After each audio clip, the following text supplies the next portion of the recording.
On va pas se mentir. Bonsoir à vous Jean-Luc Mélenchon. Merci d'avoir accepté notre invitation ce soir. On va commencer très directement. Comment vous qualifiez la séquence que traverse le pays aujourd'hui, Jean-Luc Mélenchon? Moi, le son est dégueulasse là. LCI, vous pourrez pas avoir un meilleur son? Ça sent l'histoire. C'est une situation tout à fait hors du commun. On peut dire vraiment au sens littéral extraordinaire. Rien ne se passe comme on pouvait imaginer que cela irait. Cette dissolution, personne ne peut condamner le recours au peuple dans une démocratie, mais elle tombe dans des conditions invraisemblables, au sens où nous sommes assaillis dans les urgences de toutes sortes, que nous sommes à quelques jours de Jeux Olympiques pour la première fois dans notre pays depuis bien longtemps. Et que... Entre Ariel Dombal et les gens qui chient dans la scène, là, ça s'annonce être un moment historique. Hein. Par conséquent, il nous faut... Mais pourquoi on a laissé Ariel Dombal faire un son? Personne n'a fait de son sur les JO à part elle. C'est un peu une honte pour la France. Hein. Après, moi, je sais pas, j'ai de l'affection pour les bourgeoises dégénérées comme Ariel Dombal, quoi. Un délai extraordinairement bref, on peut dire, à la limite de ce qui est réellement démocratique. En 3 semaines, il faut que les dirigeants politiques et les citoyens, qui ont conscience dans leur immense majorité du caractère terrible de la période dans laquelle ils vivent, il leur faut prendre une décision, et il leur faut prendre une décision claire pour le pays. C'est-à-dire ne pas avoir des élections qui, une fois de plus, laisseraient tout en suspens. Et on verra après, on réglera après, comme ça a été le cas chaque fois qu'on a terminé dans un face-à-face entre le pouvoir et le Rassemblement national.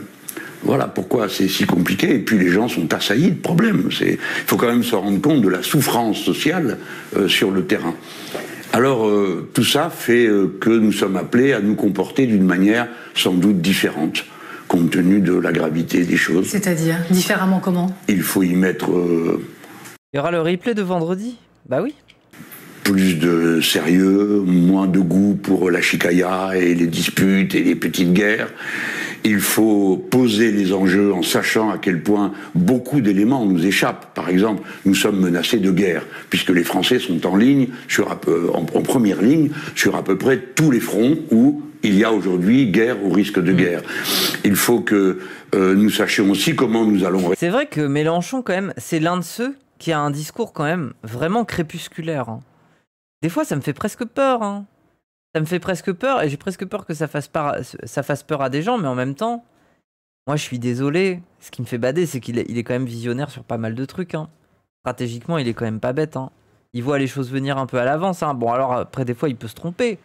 Mais généralement, il a quand même un bon œil. Et quand il commence à tenir un discours crépusculaire sur la guerre avec la Russie, enfin, moi, ça me fait bader. Hein. Réagir à cette Est-ce faux en même temps? Ah, pas tant que ça, mais bon. Situation inouïe qui est que l'Europe décide de nous mettre au piquet, hein, si j'ose dire, puisque nous sommes montrés du doigt pour déficit excessif, etc., etc. Je ne vais pas faire la liste. Alors, si vous voulez, c'est grave, et en même temps, pour des gens comme nous, je veux dire des gens du nouveau Front Populaire, et plus spécialement des Insoumis qui ont en vue un programme de transformation de la société, c'est aussi un moment d'espoir, parce qu'on se dit, on peut aller dans cette direction, on peut vivre autrement, on peut faire autrement pour la paix, pour l'écologie, voilà. Vivre autrement, comment? On va rentrer dans le concret. Oui. Votre programme, Jean-Luc Mélenchon, si le nouveau Front Populaire, justement, arrivait au pouvoir, quelle serait la première mesure, Jean-Luc Mélenchon? Les gens, c'est une image de quoi, ça? Avec ce drapeau là, une image de quoi? De Blum avec un drapeau rouge. Blum, il a fait un truc avec un drapeau rouge, genre tard la commune quoi. Non, c'est Jaurès. Léon Blum, discours avant la guerre, c'est ça? Je sais pas, mais elle est très stylée cette photo, c'est sûr. Hein. C'est le Cap d'Agde en juillet. Quoi? Si le nouveau Front Populaire, justement, arrivait au pouvoir, quelle serait la première mesure qui serait prise? La première... Jaurès 100%. Ok, je vous crois. Elle est hautement ça m'étonne qu'il y ait un drapeau rouge. C'est ça qui m'étonne le plus. Symbolique, parce qu'elle nous renvoie au moment que nous venons de vivre. Il ne faut pas qu'un coup chasse l'autre comme ça. C'est l'abrogation de la retraite à 64 ans. Donc, si vous voulez, voilà, nous sommes en majorité le 8, il faut une semaine pour faire un gouvernement. Jean Jaurès, lors de la manifestation au Pré Saint-Gervais contre la loi des 3 ans. De 1913, photographie de Maurice-Louis Brangeur. Bah, il a fait un Brangeur quand même, reproduite dans l'illustration, ok. Si vous voulez, voilà, nous sommes Putain, mais tu bosses à la UFI ou c'est genre... Majorité le 8, il faut une semaine pour faire un gouvernement, mettons 10 jours.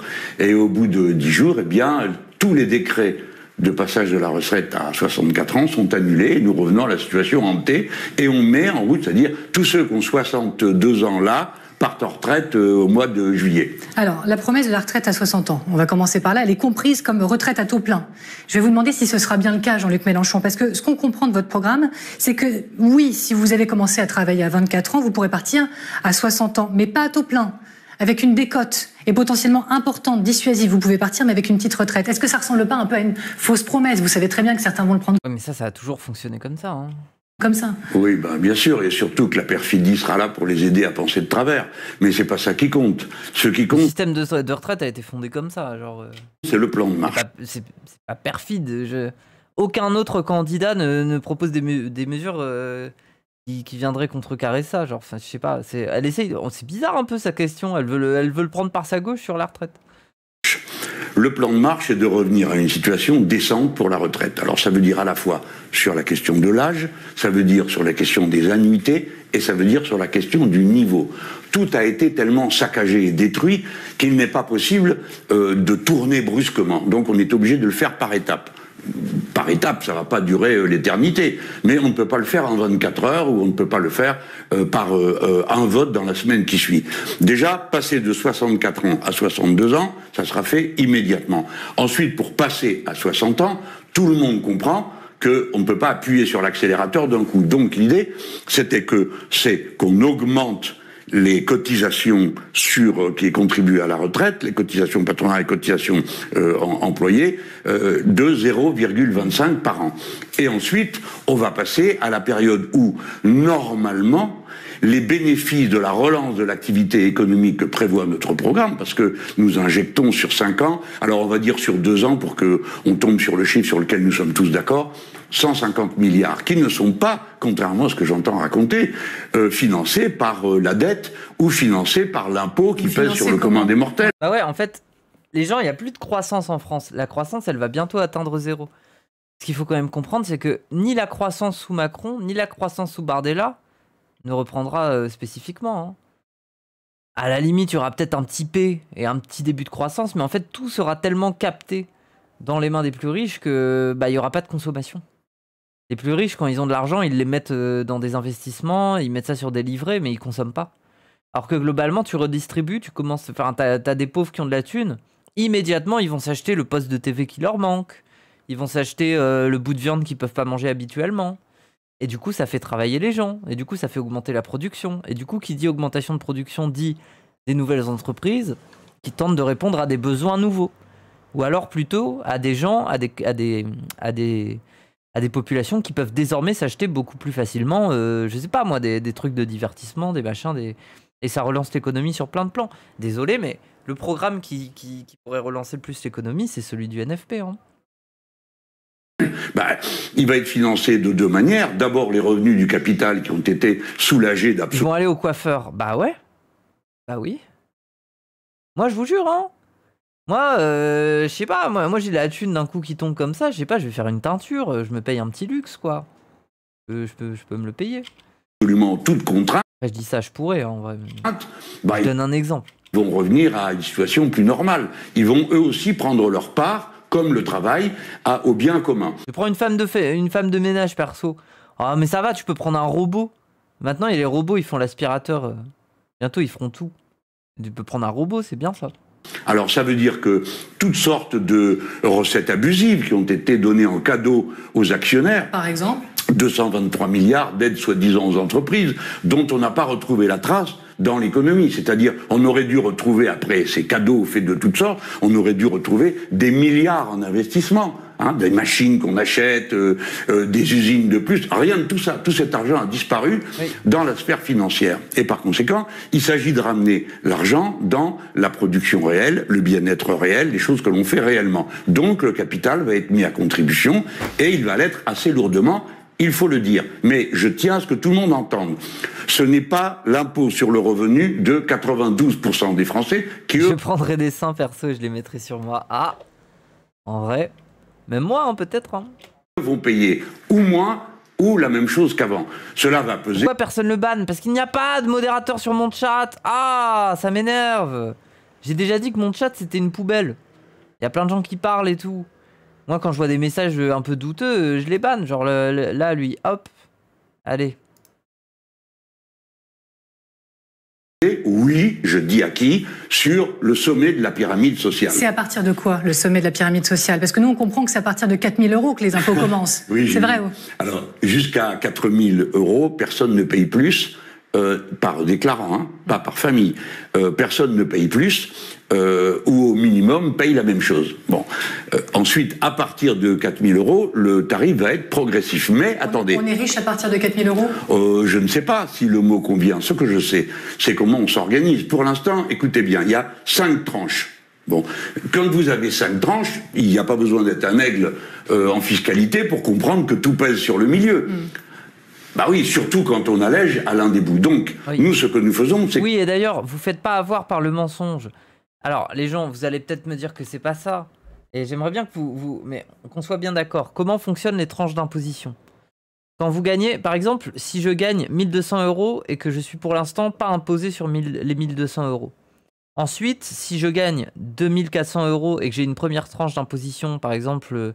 sur les 2000, à partir de 1 200 €, ça veut dire que sur les 1 200 € supplémentaires, on va prendre un pourcentage. Et plus j'augmente, plus on fait une tranche en fait. Genre, ça fonctionne comme ça. On soit bien d'accord. Ça veut dire que c'est tout ce qui excède la nouvelle tranche est imposé d'une certaine manière. Donc c'est un mensonge en fait. Par exemple, dire que les gens qui gagnent 400 000 € sont imposés à 90%, c'est faux. Ça veut dire que à partir de 400 000 € de revenus, tout ce qui dépasse 400 000 € est imposé à 90%. C'est comme ça que ça fonctionne. Ça veut dire que tout ce qui est dans les tranches basses est imposé à des revenus inférieurs. Rien compris. En gros, je vais faire un exemple. J'ai pas Paint là.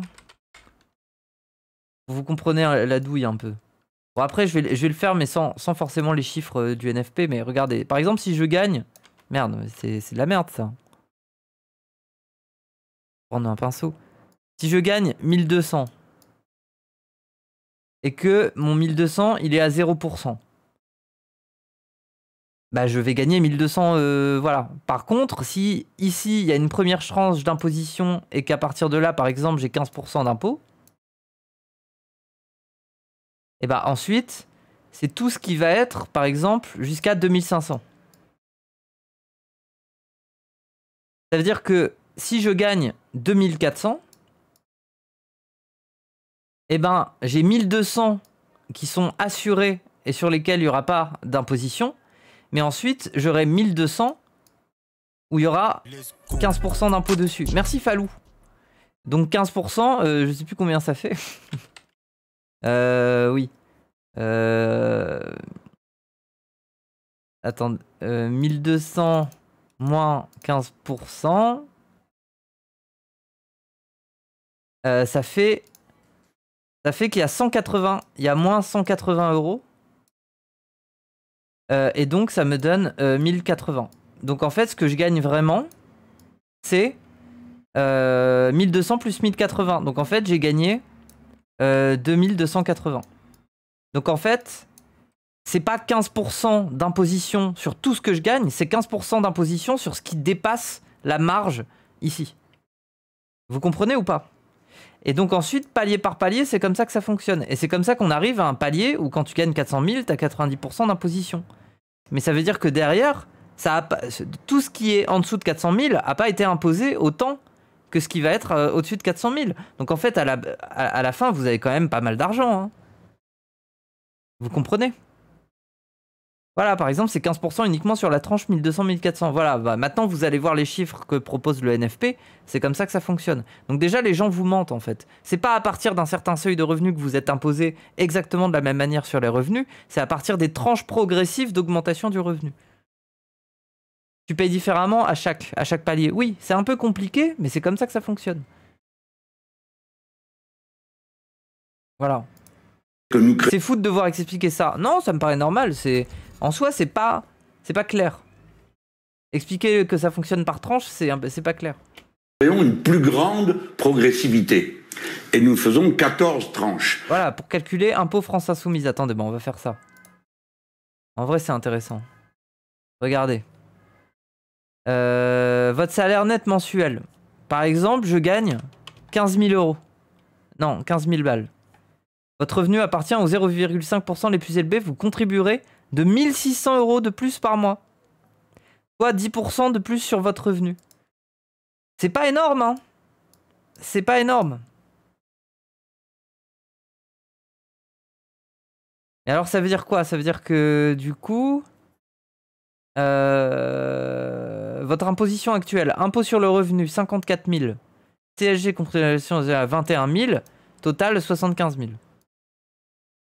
Par rapport au fait que je gagne, donc en gros je gagne 150 000, là ils prennent quasiment la moitié, là ils prennent plus. T'as mis 15K annuel. Non, net par mois, il est marqué là. Ces tranches existaient déjà avant. Oui, c'est juste que là elles sont beaucoup plus progressives. Genre regardez par exemple... Là, si je prends mes 2400 euros par mois, eh ben, je gagnerai 340 euros par an. Ça veut dire que j'ai 340 euros de moins à payer. Et on peut augmenter, regardez. 3500 euros par mois, qui est quand même un beau truc, vous gagnerez 376 euros par an. On peut augmenter. 5000 euros par mois. On va baisser un petit peu. 4500. 48 de plus par mois. Ça veut dire que vraiment, à partir de 4000, tu commences à payer un peu plus. Mais ça va, quoi. 48 de plus par mois à 4500 balles. Ça va, quoi. Au calme. Il n'y a pas de quoi paniquer, hein. Et globalement, ça va faire du bien à tout le monde, hein. Mais du coup, c'est bien. Regardez, genre, par exemple, si vous avez un salaire correct en mode 1600 balles, là. Oui, voilà, tu gagnes 300 de plus par an. Bref, ça fait des économies à tout le monde, quoi. Et ça va permettre de gagner de l'argent. Hein. Ça va permettre de faire respirer tout le monde. 30 balles par mois, c'est... Enfin, quasiment 30 balles par mois, là, c'est pas grand-chose, mais... Ça change beaucoup pour les mariages et les Pacs. Ah ouais? Oui, bon, vu que je suis pas marié et pacsé, ça m'intéresse moins. Mais voilà, vous avez un peu l'idée. Je peux faire sur des gros salaires. Oui, tout à l'heure, j'ai essayé. Bah... Les gens cotiseront plus, mais c'est l'objectif. 1600, c'est le nouveau SMIC, ouais. D'après le site, si je gagne 2400 par mois et que j'ai 999 enfants à charge, l'État doit me payer 1,5 million par an avec le système NFP. J'ai trouvé mon nouveau plan de vie, MDR. Ah. Donc, le poids qui... C'est un orphelinat à ce stade. Pèse sur la classe moyenne et la classe moyenne supérieure va s'alléger. Pardon de dire qu'avec 4000 euros par déclarant, on vit déjà plus confortablement que par exemple au SMIC. Donc vous proposez une hausse d'impôt à partir de 4000 euros par exemple. Mais si on comprend... Et puis après, les gens, il n'y aura pas que ça. Il y aura le gel de certains prix, il y aura des révisions sur le prix de l'énergie, il y aura l'école gratuite, il y aura plein de choses qui vont faire que la vie va quand même être plus facile sur le plan économique. Donc quand bien même vous gagnez bien votre vie et que vous allez payer un tout petit peu plus d'impôts, mais en fait, vous y êtes gagnant aussi sur plein d'aspects socialement, en fait. Genre, en fait, globalement, tout le monde va recevoir des sous. À part les 10%, les 5%, les 1% les plus riches du pays. Voilà, le programme, c'est ce qu'il va faire. Concrètement, c'est vraiment ça qui va se passer, quoi. Ça va pas peser sur les classes moyennes. Bien aussi le reste du programme, et vous m'arrêtez si je me trompe, hein. Les heures supplémentaires, elles seraient frappées dans votre programme également, de charges sociales. Pareil pour l'épargne. Personne l'explique comme ça. Bah oui, parce que les gens, ils sont teubés. Même moi, je vois des tweets de gens qui sont en mode « Oh là là, c'est horrible, les classes moyennes vont raquer sous LFI. » Mais les gens, des fois, ils comprennent même pas le truc par tranche, quoi. Faut leur dire, mais tu mens, ça fonctionne par tranche, t'es un mytho. Mais les gens, ils font trop les malins. Hein. La participation. Dans ces conditions, dire qu'en dessous de 4000 euros, on n'est pas impacté par vos mesures, en termes de fiscalité... Oui, voilà, faites tourner le lien du calcul d'impôt, voilà. Utilisez-le. Si vous êtes sur Twitter, les insoumis de Twitter, là, utilisez-le pour répondre aux gens et tout. Ça semble pas tout à fait les conditions réunies. Attendez, nous ne sommes pas... Il faut raisonner en termes d'économie globale. Il faut que tout revenu participe par cotisation sociale à tout ce qui concerne l'assurance sociale, la maladie, la famille qui crée des charges supplémentaires, la retraite, etc., etc. Par conséquent, c'est un principe de base. Si les Français n'en veulent plus, mettons, on leur dit, écoutez, vous choisissez la sécurité sociale ou les assurances privées. Eh bien, il y a des pays qui ont fait ça, qui ont dit, ah ben la sécurité sociale, ça coûte trop cher, donc les assurances privées. Ça coûte 10 fois plus cher. Par conséquent, le principe qui est le nôtre, c'est progressivement, tout revenu contribue au bien-être commun. Car qui que vous soyez, riche ou pauvre, qui que vous soyez, vous tombez malade, qui que vous soyez, vous devenez vieux un jour, qui que vous soyez, vous avez des enfants, et qui que vous soyez, vous voulez que vos enfants soient éduqués, vos malades soient soignés, etc., etc. Donc, c'est un principe de vie commune. La sécurité sociale, pardon, est une vision de la vie. C'est pas seulement un système d'assurance. Ça veut dire, à chacun contribue selon ses moyens et chacun reçoit selon ses besoins. Par ailleurs, vous soyez riche ou pauvre, vous serez soigné de la même manière pour votre cancer. Et vous dites aussi, on va de toute façon augmenter les salaires. Vrai ou faux? Moi, ce que j'espère aussi, c'est que on rembourse les dents. Moi, un truc qui... Alors, c'est pas dans le programme en tant que tel, mais j'imagine que si jamais c'est au pouvoir, ça sera en discussion. Mais la question des dents, les gens... Moi, ma mère, elle m'a toujours dit prends soin de tes dents parce que c'est ce qui finit par distinguer les pauvres. François Hollande, il avait un peu raison. Les sans dents, c'est pas si faux. C'est horrible, mais c'est pas si faux. Bon, après, ma mère, elle a eu de la chance parce qu'elle avait un ami dentiste qui lui a un peu réparé ses chicots. Mais ma mère, elle était mal barrée. Elle avait les dents de rase à 45 ans, quoi. Donc, bon... c'est horrible de dire ça, mais c'est vrai. Mais voilà, les gens, genre, vraiment, les dents, ça c'est trop bien. Les dents de Raz, bah oui, Raz, il a des dents un peu abîmées. Mais moi, j'arrête pas de lui dire que ça lui va bien, que c'est son cara design, mais bon. Il a honte de ses dents, qu'est-ce que vous voulez? Oui, mais les Français... Balle perdue pour Raz, mais... qui nous regardent et qui disent, moi très bien, moi, la France insoumise, le nouveau Front populaire augmente mon salaire, mais par ailleurs, on m'en prend sur les heures sup, on m'en prend sur l'épargne, on m'en prend sur la participation. Moi, j'ai du mal à voir où se retrouve mon bénéfice. Parce que vous connaissez sans doute des gens qui font tout ça à la fois. Mais le problème des heures supplémentaires, je voudrais vous rappeler que pendant plus de 50 ans, 60 ans, les heures supplémentaires ont cotisé. Et j'ajoute, on les faisait payer plus cher au patronat. Et un jour, quand on est passé aux 35 heures... Orthodontie et facettes, c'est combien, Moufette? J'en sais rien. Orthodontie, je sais même pas ce que c'est. Et les facettes, je vois pas ce que c'est. Je sais pas combien ça coûte, moi, ces choses-là. C'est cher. Bah, j'imagine. Même moi, il faudrait que je fasse un détartrage. La 36e heure avait... Attendez, est-ce que j'ai des belles dents? Oh, regardez. Elles jaunissent, mes dents. Et ça va, elles sont pas dégueu. Oui, quoi, oui, genre oui, j'ai des belles dents. En vrai clean. Ça va, oui, ça va, en vrai ça va. Juste ici où j'ai des petits bugs un peu là. Mais globalement, mes dents, ça va pour le moment. Un petit 7 sur 10, ouais, ça pourrait être mieux. Surcote. Mais après, quand tu fais un détartrage, un blanchissement, là, t'as l'air con. Comme les stars, là, Squeezie, machin. Des fois, ça te donne un air con d'avoir les dents trop blanches. Café Clope, ça dépend. Tu as de belles dents, le Joker serait jaloux. Vous le savez, vous étiez payé davantage pour votre 36e heure, la 37e, la 38e. Et on a décidé qu'on diminuait cette surcote. Ce fait que vous étiez payé davantage. Si bien que les heures supplémentaires ont coûté de moins en moins à ceux qui décidaient de les proposer. Car je rappelle une chose, ce n'est pas vous qui décidez de vos heures supplémentaires, c'est votre patron. C'est lui, pour des raisons qui lui appartiennent, mais c'est lui qui décide si oui ou non vous faites des heures sup. Donc, pour le fonctionnement de l'entreprise, ça veut dire, vous, l'individu lambda, vous travaillez davantage pour moins cher. Pardon madame, mais ça porte un nom, disons dans la vie courante, ça s'appelle l'exploitation. Bah ouais, et puis en plus les patrons, l'heure sup c'est plus devenu un petit cadeau pour l'employé qui se dit ok, bah je vais me faire un peu plus de thunes ce mois-ci, et pour le patron quelque chose de l'ordre de l'exception. Non, c'est devenu une manière de fonctionner en fait. C'est que l'heure sup maintenant, c'est quelque chose vers lequel tu es poussé pour éviter de prendre un employé de plus, quoi. Et encore, il y a plein d'autres méthodes, hein. Il y a les stagiaires, il y a les services civiques. Quel enfer, hein, les services civiques, quelle idée à la con, hein. Moi, je suis désolé, hein, c'est bien, hein, pour les... Moi, service civique, je l'ai fait. Ça m'a permis de gratter de la thune, j'étais heureuse. Mais désolé, mais on me faisait faire des tâches que j'étais pas censé faire, hein. Les apprentis aussi, ouais. Moi, j'étais pas dans ces lors-là, mais bon. Les apprentis aussi, hein. Ah, je me rappellerai de mon service civique, hein. Ils m'ont enfermé dans une pièce pour plastifier tous les livres de la bibliothèque.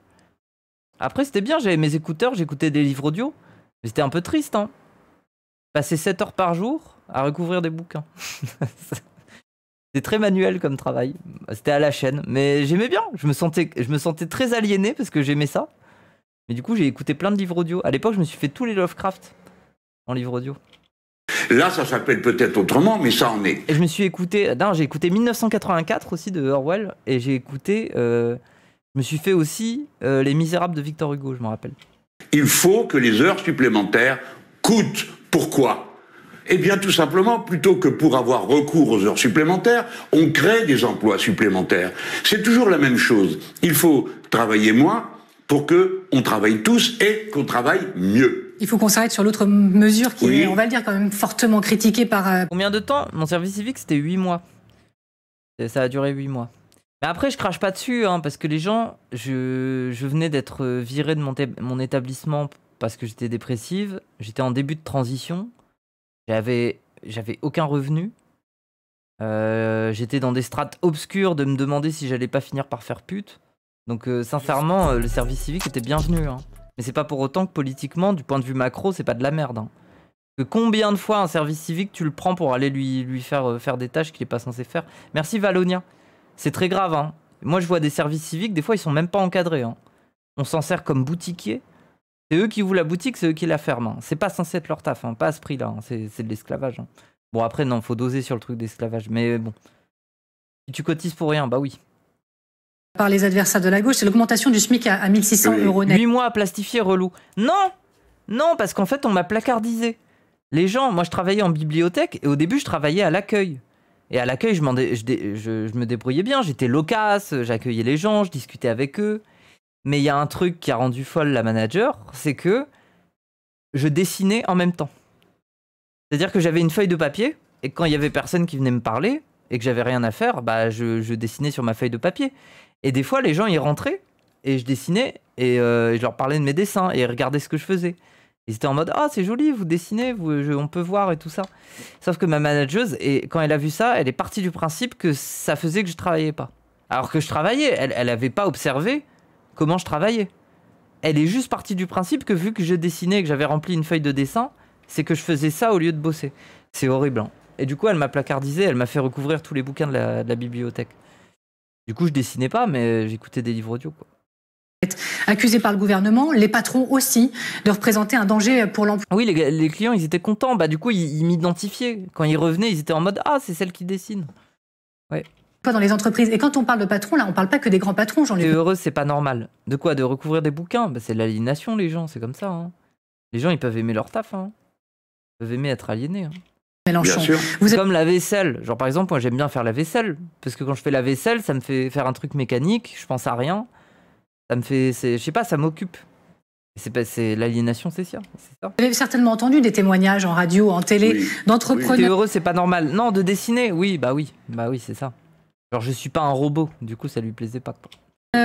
Artisans, TPE, PME qui disent ok très bien mais nous on peut pas assumer ça. C'est quoi les compensations? Alors nous on a suivi le débat hier sur TF1, Manuel Bompard, encore sauf erreur de ma part, dit prêt à taux zéro. Mais prêt à taux zéro, ça reste un prêt. Certaines de ces entreprises, elles ont du mal à sortir déjà de leur endettement Covid. Vous avez raison. Est-ce que c'est pas la promesse de plus de surendettement? Vous avez raison. Bah, un prêt à taux zéro, logiquement, c'est pas non plus un surendettement. Genre, qu'est-ce qu'elle raconte? Petits Donc je vous donne raison, mais écoutez maintenant les arguments contre, parce que les arguments contre ne sont jamais présentés. Donc on interroge les gens, on leur dit, est-ce que vous pouvez donner, patron, vous pouvez donner 1000 € de plus, 500 € de plus, 300. Le gars, la fille gère son truc, il dit ah là là, et comment je vais faire? Donc évidemment qu'en créant de la peur, on provoque des réponses qui sont des réponses de peur et pas des réponses concrètes. Il faut là à nouveau avoir une vision. Oui, ça reste un prêt. Et dans ces cas-là, on ne sait pas qui s'y engage et qui va être capable de le tenir. Mais là, on parle de surendettement. Il n'y a pas de surendettement. Après, un taux zéro, c'est genre, réfléchissons. C'est pas un surendettement, ça ne fonctionne pas. Plus global sur le fait économique. Mais je commence d'abord par vous rassurer sur des points précis qui reviennent tout le temps dans la discussion. Premièrement, je veux faire une remarque de caractère général. Dès qu'il s'agit d'un petit bonheur, c'est tout le temps, depuis qu'il y a une droite et une gauche dans ce pays, tout le temps, à toutes les élections, toute augmentation de salaire est présentée comme la ruine pour le pays. Oui. Et on discute pendant des heures, comme on va encore le faire ce soir, et c'est bien qu'on le fasse, de savoir si... Oui, mais bien sûr, si ça coûte pas. Mais permettez d'avoir un regard civilisationnel, en quelque sorte. Madame, et le prix du malheur, quand est-ce qu'on le compte? Parce que, prenons un exemple, quelqu'un qui est mal payé, qui est payé ric et rac, ou qui n'a pas assez d'heures pour gagner assez. Quand il lui s'agit pour lui de manger, vous êtes d'accord que tout le monde mange, et on peut penser que 3 repas, c'est à peu près ce qu'il faudrait. Aujourd'hui, nous avons 8 millions de personnes qui vont à l'aide alimentaire. Mais ceux qui n'ont pas à l'aide alimentaire, ou qui vont acheter, ils vont acheter quoi? Donc ils font les poubelles, hein. On les comptabilise pas, ceux-là, parce que c'est un peu difficile, mais il y en a, hein. Leur coûte le moins cher. Et ce qui leur coûte le moins cher, c'est de la nourriture qui n'est pas d'aussi bonne qualité que la nourriture bio, qui est réservée à ceux qui ont de l'argent, qui n'est pas, etc., etc. La malbouffe dans notre pays, combien ça coûte? 50 milliards. On n'en parle jamais. Vous avez parlé blocage des prix, Jean-Luc Maintenant, Mélenchon. oui, je vais... Ceux qui gagnent juste au-dessus de 1600, ils seront aussi augmentés. Mais c'est terrible. Genre, on a fait la simulation tout à l'heure. Alors que je remonte le truc, hein. Ok, je reprends la simulation. Et apparemment, t'as besoin de dire que les chiffres sont faux. J'ai vu ton message tout à l'heure, t'as dit le calcul il est faux. Tu gagnes 2400, tu économises 342 par an. Il parle du salaire. Il parle d'augmentation du SMIC. De quoi? Attends, quoi? Ceux qui gagnent juste au-dessus de 1600, ils seront aussi augmentés. Bonne question. J'imagine que tous les salaires augmentent automatiquement? Oui, parce que c'est en fait, c'est une valorisation par rapport au SMIC, non? Ils seront pas augmentés. Ils sont pas nécessairement augmentés, mais forcément, ça se négocie. Indique-toi si tu veux ton salaire augmente au-dessus du SMIC. Ça dépend des négociations dans le privé. Ouais. Il y aura des négociations. Bah oui. Parce que vu qu'il y a des gens que tu es censé payer un peu plus et que d'un coup tu les payes à la même somme que les autres, tu vas devoir les augmenter par rapport aux autres. Faut faire des mouvements. Oui, voilà. Faudra que les syndicats s'en mêlent, quoi. Ça se négocie, mais c'est pas dans le programme. Ok. En Espagne, ça a augmenté tous ceux au-dessus. Ok. Je vais évidemment que nous allons bloquer les prix, mais quand on parle du SMIC, c'est pareil, c'est un chiffre. Non, le SMIC, c'est un être humain. 80% des femmes sont payées au SMIC.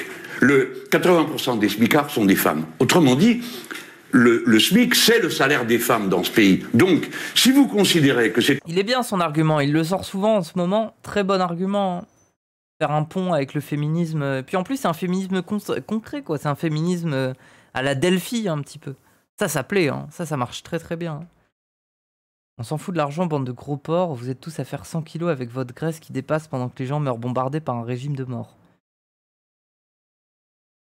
On prend la critique, mais quel rapport? Une abstraction, c'est que vous oubliez combien de familles reposent exclusivement sur la femme et sur ses revenus. C'est que on méprise le fait que ce travail qui est indispensable... Oui, c'est prouveur de fou, là. Fatigant. Hein. Est fait par des femmes. Viens pas dire sur un chat où des gens ont pris des positions pro-palestiniennes depuis le début et bien avant le 7 octobre, en fait. Genre, c'est... Pourquoi tu fais le prouveur? Pourquoi t'es là à dire « Ah, c'est que des gros porcs en Occident ?» Je suis un peu d'accord avec toi, il y a des problèmes d'obésité, ça se voit, ça bouffe bien ici. Mais viens pas dire ça ici. T'as quand même va t'indigner ailleurs. Merci, Ilianas. Et je continue sur une autre... Pas au bon endroit non plus pour faire... bon, bref. Oui. Autre idée, parce que toutes les choses qui nous sont reprochées doivent être prises en compte. Après, on parlera financement. Oui, on va en parler, c'est le plus facile. Mais commençons par d'abord bien regarder comment ça marche ou ça ne marche pas. Jamais... Allô? Ce n'est pas vrai, car les emplois au SMIC sont très peu présents dans les activités économiques qui sont exposées à la compétition internationale. Parce que pour être dans la compétition internationale, souvent il faut un très haut niveau technique Et les hautes qualifications professionnelles sont les mieux payées dans notre pays. Vous allez qu'à aller voir Airbus s'il y a beaucoup de smicards. Il y en a à peine 3% dans la sidérurgie, il y en a à peine 5% dans la chimie, qui sont des produits par définition qu'il faut vendre sur toute la Terre. Matt, son historique, t'es pas prêt de moufette. Attends. Comment on fait ça? Comment on voit l'historique? Ouais, je peux 31 messages. Oula.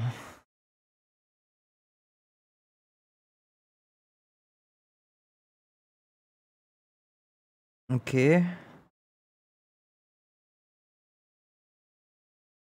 Oui, bon. Forceur, quoi. Par contre, c'est 80% dans l'aide à la personne. On veut voir. Bon, y a rien d'intéressant. Pour les aides maternelles, pour tous ces métiers techniques, la restauration. Vous n'ouvrirez jamais votre restaurant à Shanghai parce que le SMIC coûte trop cher en France. Vous savez très bien que je vais vous poser la question des déficits derrière tout ça. Bien sûr. La question des déficits. Reconnaissez-vous que votre programme risque d'augmenter le déficit, ou en tout cas, à minima, ne permettrait pas de le réduire autant que l'Europe le souhaiterait? Ma question est celle-ci. Si le nouveau Front populaire prend le pouvoir, est-ce que vous irez négocier avec l'Europe? Alors attendez, on va prendre en 2 points. Reconnaissez-vous que vous allez créer un déficit? Mais non, ou à attendez. Minima, peu importe. Que ça ne permettra pas de C'est le réduire. contraire qui va se produire. Parce que, regardez bien comment marche la machine économique France. 53% de la richesse qui est produite, c'est de la consommation populaire. 80% de ce que achètent les gens, c'est produit en France. Il faut quand même se rappeler de ça. Bien sûr, les objets contiennent des fois des produits importés, c'est le cas. Mais les objets du courant, des choses dont on a besoin dans la vie, 80% c'est produit en France. Donc, l'argent que nous allons donner à tant de gens qui n'en ont pas, ou qui n'en ont pas assez, va immédiatement aller alimenter... Oui, ils vont le dépenser, quoi. Cette consommation populaire qui va remettre en route. C'est une des réponses, l'activité. Merci Oussem, merci, bienvenue. Une politique du carnet de commandes, c'est ça qu'il faut comprendre. Les patrons qui me disent « Ah ben moi je sais pas où je vais trouver les sous que tu me demandes », je lui réponds, parce que j'ai quelques copains patrons, moi aussi, et je leur réponds « Mais écoute, mais si le carnet de commandes se remplit, tu payes ou pas ?» Il dit « Ah, c'est plus pareil. Si le carnet de commandes se remplit, je peux payer, parce que nous allons être sur d'autres échelles. » J'ai répondu à votre question, et je réponds en même temps à la question des déficits. Non, il n'y a pas de déficit dans notre calcul. Nous payons tout ce que nous mettons en plus par de l'impôt sur la part la plus haute. Madame, je vous ai dit tout à l'heure un chiffre ça qui n'a réduira pas pas. l'air... Mais... Oui, puis combiné au fait de faire payer les plus riches, c'est surtout d'aller les chercher quand ils font de l'évasion fiscale. Hein. C'est ça aussi la différence. Hein. C'est que là, il y a déjà des plafonds qui existent, mais ils sont même pas respectés. Parce qu'il y a des montages fiscaux qui leur permettent d'échapper à ces impôts-là. Donc là, c'est ça aussi qui va changer. C'est que là, les impôts, tu vas vraiment les récupérer. Et en plus, ils vont augmenter un peu pour les très riches. Vous n'avez pas écouté. Ça ne réduira pas le déficit au niveau des 3% attendus par Bruxelles. J'y viens, mais on fera tout. Vous inquiétez pas. On fera tout. Mais je commence tout à l'heure, je vous ai dit un chiffre. Je vous ai dit, il y a 223 milliards d'impôts que payaient autrefois les actionnaires, les très grandes entreprises, et qui ne payent plus. C'est ce que François Hollande ou M. Macron appelaient le choc de compétitivité. C'est-à-dire tout d'un coup on enlève ce qu'ils appellent des charges qui pesaient sur le capital, et celui-ci allait remplir les caisses et ça allait ruisseler. Rien n'a ruisselé. Par conséquent, que s'est-il passé? Chaque fois qu'on a enlevé, et c'est comme ça que je réponds à la question de l'Europe, chaque fois qu'on a enlevé des recettes, puisque ces impôts ne rentraient plus, eh bien, il n'y avait que 2 solutions, puisque ça crée un déficit, de retirer des recettes. Si je vous retire une partie de votre paye, c'est clair que vous allez devoir changer votre mode de vie. Donc on retirait des recettes, et donc à partir de là, il y avait un déficit. Comment le comblait-il? Premièrement, par de l'emprunt, deuxièmement, en coupant des services publics. C'est cette politique qui est une catastrophe. Et vous savez... Alors, l'Europe va nous dire... Les journalistes qui maîtrisent pas le sujet des questions qu'ils posent, c'est triste. Non, je trouve pas que c'est un problème. Parce que j'attends pas qu'un journaliste, notamment quand il doit faire une interview comme ça, il soit capable de répondre à toutes les questions. Le pire, c'est quand ils se permettent d'essayer d'avoir un avis sur les questions qu'ils posent qu'ils ne comprennent pas. Et ça, c'est ce qui a donné le débat avec Bompard et tout ça, là. Wow, ça, c'était infâme. Hein. Ils font trop les malins. Hein. Du coup, moi, ça me dérange pas qu'elle comprenne pas ce dont elle parle. Tant qu'elle se tait quand elle sait qu'elle comprend pas. Genre... Vous êtes dans les 7 pays alignés. Oui, j'ai eu le boulot, quoi. Déficit excessif. Est-ce que vous irez négocier avec Bruxelles pour leur dire il faut revoir les choses, nous on a besoin d'un autre rythme, on ne sera pas à 3% du déficit, accepter nos règles, etc. Non, on fera pas ça. On ira. Pour nous, c'est bien, la meuf, elle se fait éteindre par Mélenchon. Elle se fait pas étendre, ça va, elle est ok cette meuf. Ah oui, genre elle essaye pas de rentrer en débat avec lui là, je trouve ça ok. Hein. À discuter et on leur dira, vous avez raison, nos recettes sont insuffisantes. Nous allons donc les augmenter avec un plan de marche pour qu'on les augmente dans des conditions telles que le déficit vienne à être comblé. Donc la décision de l'Europe... Mais vous croyez que Bruxelles l'entendra, acceptera en disant, ok, très bien, la France, effectivement, prenez votre temps avec votre... Non, mais je vous pose des questions comme elles se posent dans les esprits. Est-ce que vous pensez que Bruxelles vous dira, ok, très bien? Ils ne peuvent pas faire autrement, parce que je rappelle quand même qu'on reste des États souverains. Nous ne sommes pas une fédération. En termes de rapport de force, on est avant-dernier. Juste avant l'Italie, en termes de déficit, etc. Est-ce qu'on peut encore peser, notre voix, elle peut encore porter pour dire du côté de Bruxelles, maintenant écoutez-nous, on va faire un peu avec nos règles? Il ne faut pas... Ouais, mais on peut sortir de la logique de la dette aussi. Avoir une vision misérabiliste de la France. La France, c'est 18% de l'économie de l'Union européenne. Bah oui. C'est la deuxième puissance économique. Quand on se met nous et les Italiens sont les troisièmes. Et les quatrièmes sont les Espagnols. Vous savez qu'on a été beaucoup méprisés.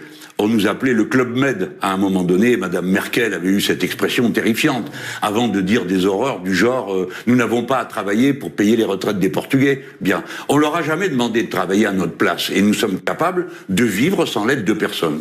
La preuve, c'est que chaque année, la France donne 9 milliards de plus qu'elle ne reçoit. Or, régulièrement j'entends dire « Ah, on n'aura plus l'argent de l'Europe ». Pardon, l'argent de l'Europe, ça n'existe pas. L'argent de l'Europe, c'est de l'argent que la France donne à l'Europe et qu'ensuite revient à la France d'après les normes qui sont celles de l'Europe.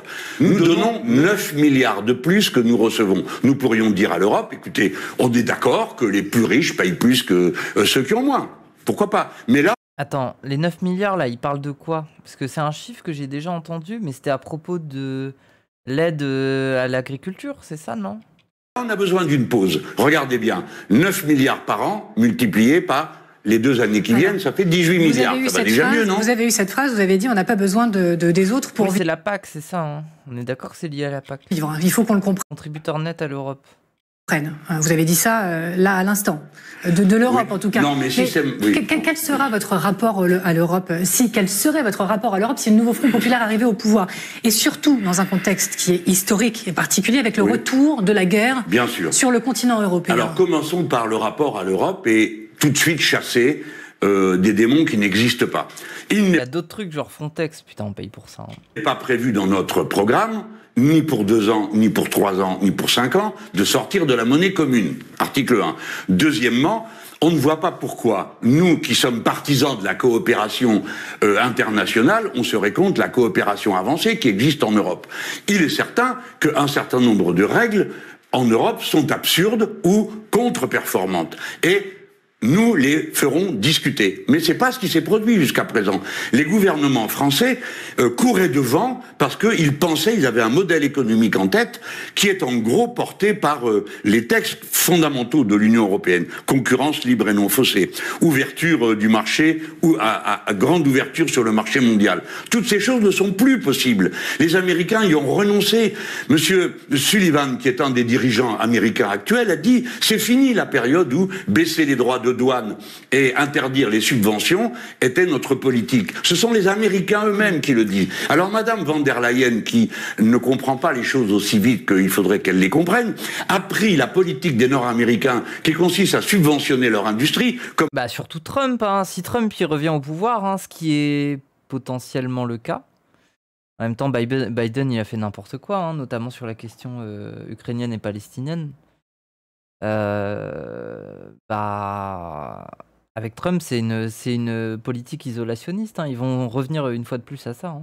Il va revenir, ouais, moi je pense. Hein. Une bonne nouvelle écologique. De sang Amérique, hein. Oui bon. Il y a une donnée là qu'on n'a pas pris en compte. J'insiste sur le contexte de retour de la guerre sur le continent européen. Ce qui m'amène en fait à une autre question.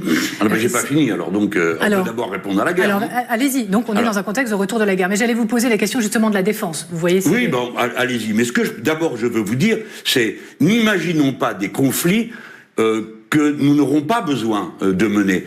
Nous sommes une grande nation européenne. Vous pensez à quoi? Mais parce que vous venez de me dire, alors est-ce que vous croyez qu'on pèse en Europe? Enfin écoutez, il faut être sérieux quoi. On parle de la France. On parle pas de un pays qui par exemple, comme les Grecs, représentait 2% de l'économie européenne. Qu'est-ce que vous voulez qu'il fasse? Je vous rappelle une chose très simple à comprendre. La France, avec 3 000 milliards de dette, d'accord? La France, si elle ne peut plus payer, à votre avis, à qui ça pose problème? Non mais pardon, je pose la question. Personne n'a intérêt à allumer le feu dans le baril de poudre. Et donc ma question de la voix de la France, oui. De notre voix, la vôtre, si c'est le nouveau Front populaire qui arrive en voir, dans un contexte de retour de la guerre sur le continent européen. Quel sera votre rapport à l'Europe? Dans quelle mesure vous ferez avec les autres nations parce qu'il y a des décisions communes à prendre? Est-ce que vous en affranchiriez parce que vous n'êtes pas forcément raccord avec la stratégie, l'envoi des armes, l'adhésion à l'Union européenne, etc.? Alors sur l'envoi des armes, quoi qu'on puisse penser à l'intérieur de la gauche, parce qu'il y a plusieurs points de vue, mais dans le programme, il n'est pas prévu qu'on arrête d'envoyer des armes. Il n'est pas précisé quelles armes vous pourriez envoyer. Oui, c'est-à-dire que j'ai vu qu'il y avait un débat sur les armes offensives et défensives, c'est un discours très intéressant, mais qui a peu de rapport avec la réalité. Prenons donc les choses comme elles viennent, comme elles se présentent.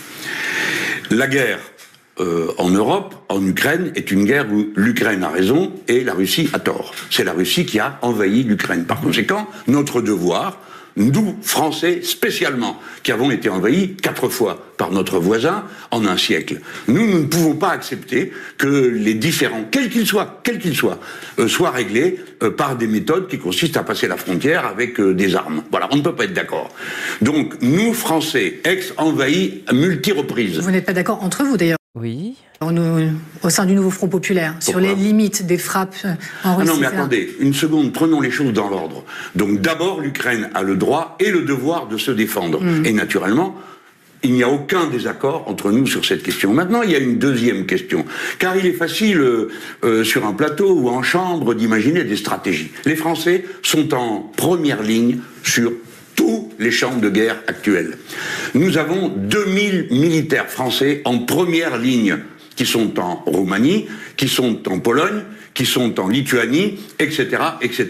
Nous y avons des avions, nous y avons des chars, mais en quantité telle que s'il y avait un choc entre l'un quelconque de ces pays qui est à la frontière de l'Ukraine avec les Russes, nous serions instantanément des co-belligérants. Donc c'est ça qu'il faut éviter à tout prix. Donc on ne doit pas avoir une discussion abstraite, armes offensives, défensives. Tout ça, ce sont des clowneries. Ce qui compte... Ouais, mais du coup, ça veut dire quoi? Ça veut dire qu'il veut le retour de ces militaires-là? Il veut qu'ils restent? Il veut qu'ils partent? C'est la question.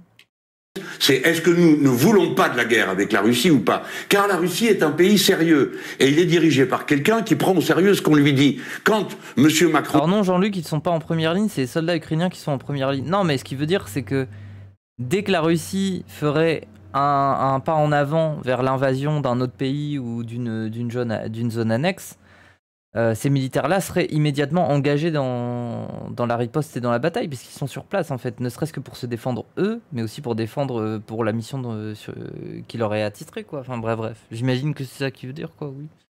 On dit, nous allons finir par être sur le terrain, il comprend ça comme un message d'agression. Or, nous ne pouvons pas avoir comme message l'agression. Donc vous dites, on est en risque, et du coup je ne comprends pas forcément très bien pourquoi on a l'impression que la défense est la grande oubliée des... Du coup, lui, sa position, c'est un peu, il ne faut pas avoir cette position pour pouvoir continuer sur le terrain diplomatique et être capable d'être un acteur pour la paix et pour la diplomatie entre l'Ukraine et la Russie. J'imagine, hein. C'est un peu ça sa position.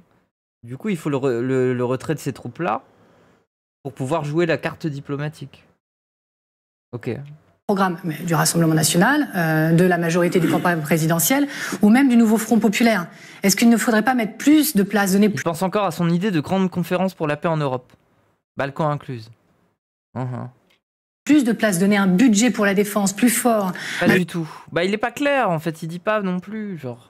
Avec un avenir, dire comment on fait, etc. Puisque vous citez vous-même nos troupes, etc. Bon, pardon de vous le dire, mais il faut...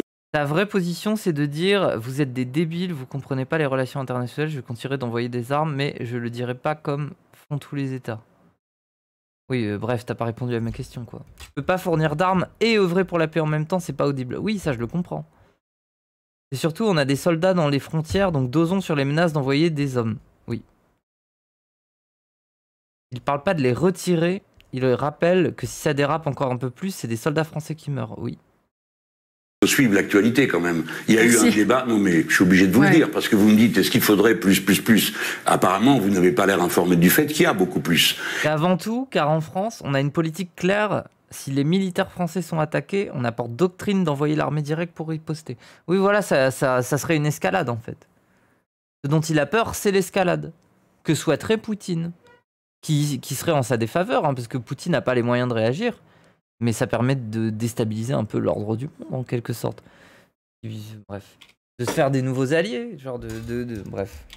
Et que M. Macron a fait voter une loi de programmation et que personne n'a proposé de la revoir. Il promet un doublement du budget dédié à l'horizon 2030. Bon, alors si ça ne vous suffit pas... Je suis. Non, mais c'est pour dire, bien sûr, je sais que vous suivez et que vous vous intéressez aux questions internationales, je le sais. Sinon, on ne parlerait pas. Oui, on est d'accord que c'est pas clair.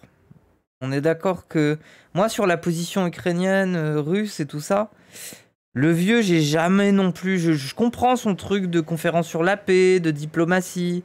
Il m'a un peu convaincu sur le truc de... Ah là là, mais il faut quand même parler du fait qu'il y a l'ONU, qu'il y a pas l'ONU, qu'il y a l'OTAN, l'alliance de l'OTAN, que ça menace les Russes, que du coup, ils ont un peu des raisons d'être en colère. Et en même temps, c'est des agresseurs. On peut pas leur pardonner ce qu'ils ont fait. C'est vraiment une agression sur un territoire qui est pas le leur. Donc tout ça, je comprends.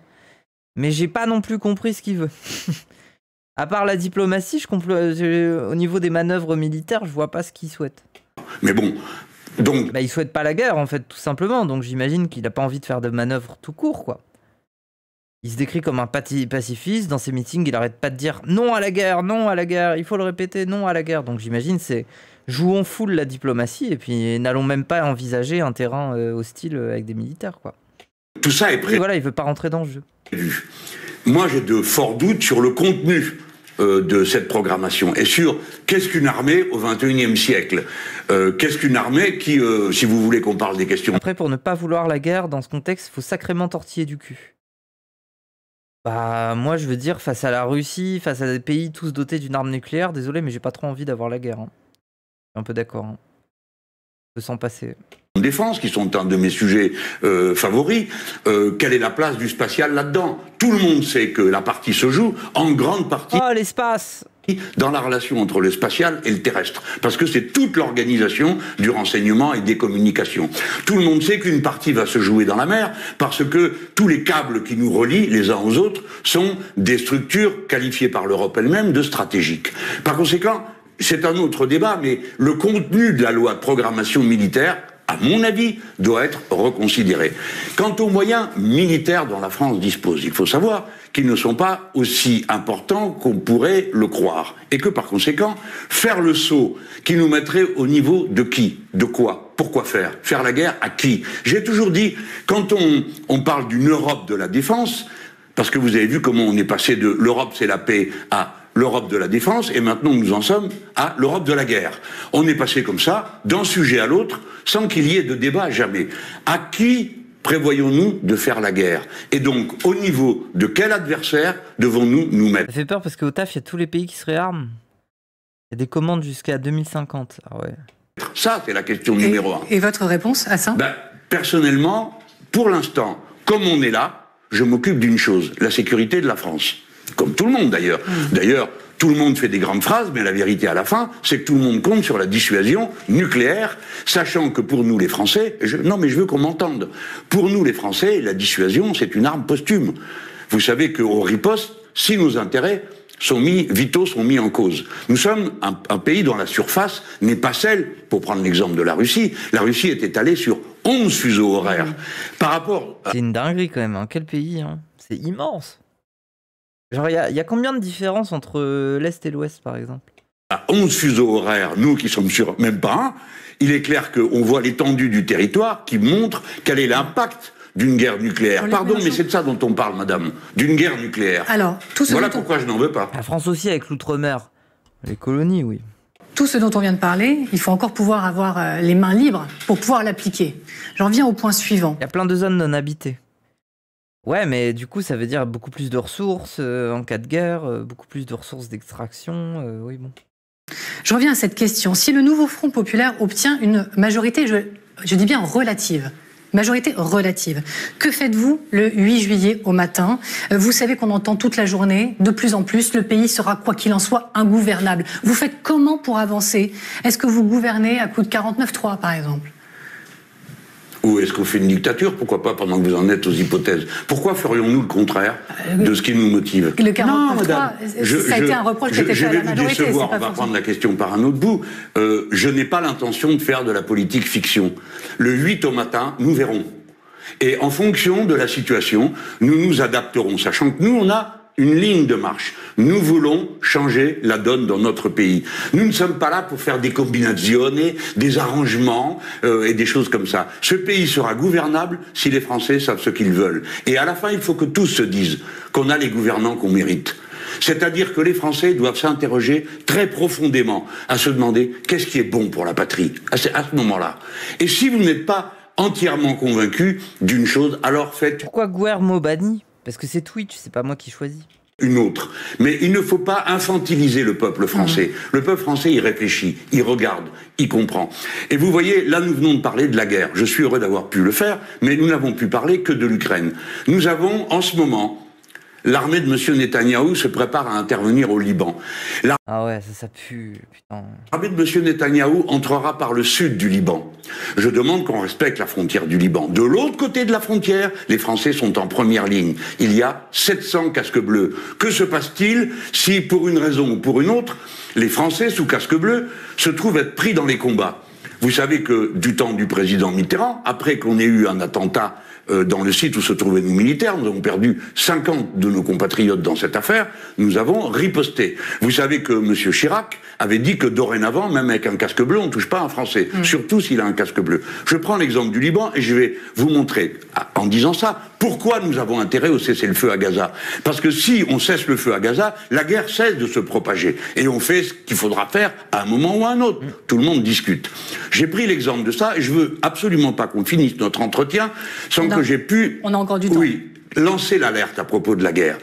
Aujourd'hui, le cœur de la préparation du monde à la guerre n'est pas en Europe. Il n'est pas en Méditerranée. Quoique pour nous, tout ça nous concerne beaucoup. L'Ukraine, c'est la Méditerranée à cause des centrales. Il va parler de la Chine et des États-Unis. Nucléaire.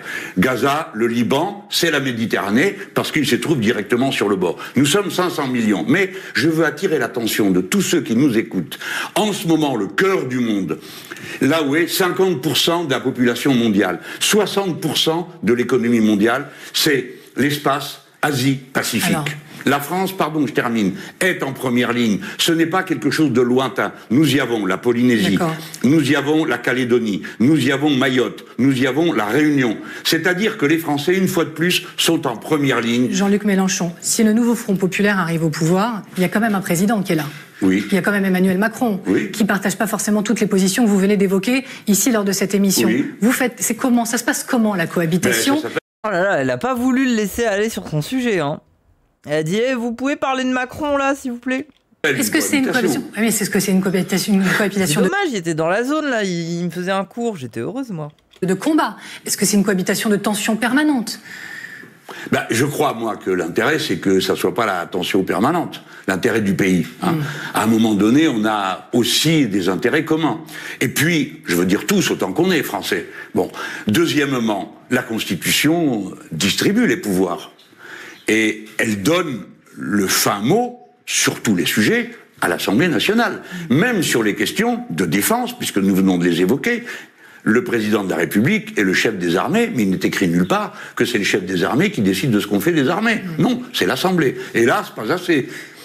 De la même manière, pour la politique étrangère, le chef de l'État négocie et signe les traités. Mais c'est pas lui qui les décide. Et c'est pourquoi nous nous sommes abstenus quand on est venu nous demander d'approuver un accord de sécurité qui avait déjà été signé par le président de la République à propos de l'Ukraine. Mais comme dans ce pays, on traite tout avec désinvolture, c'est à peine si on a discuté ce point qui est quand même essentiel. Personne ne lui avait demandé d'aller signer ce papier. De la même manière que l'accord avec le Canada de commerce, de libre-échange, a été rejeté par les deux assemblées, mais qui continue à s'appliquer. Madame, dans quel monde vivons-nous? Quel sera le niveau d'accession au pouvoir? Je précise. Jordan Bardella, vous le savez, a dit moi, si j'ai pas de majorité absolue, je suis pas à Matignon. Est-ce que vous avez déjà écarté la question du Premier ministre? Je ne suis pas... Désolé les gens si je réacte moins, parce que je sens que je commence à être malade.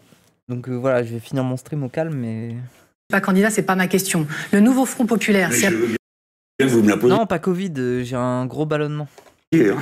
Vous serez Premier ministre? J'ai un peu des sueurs froides qui commencent là, mais bon, au calme. Je finis mon stream, après je vous raid. Voilà.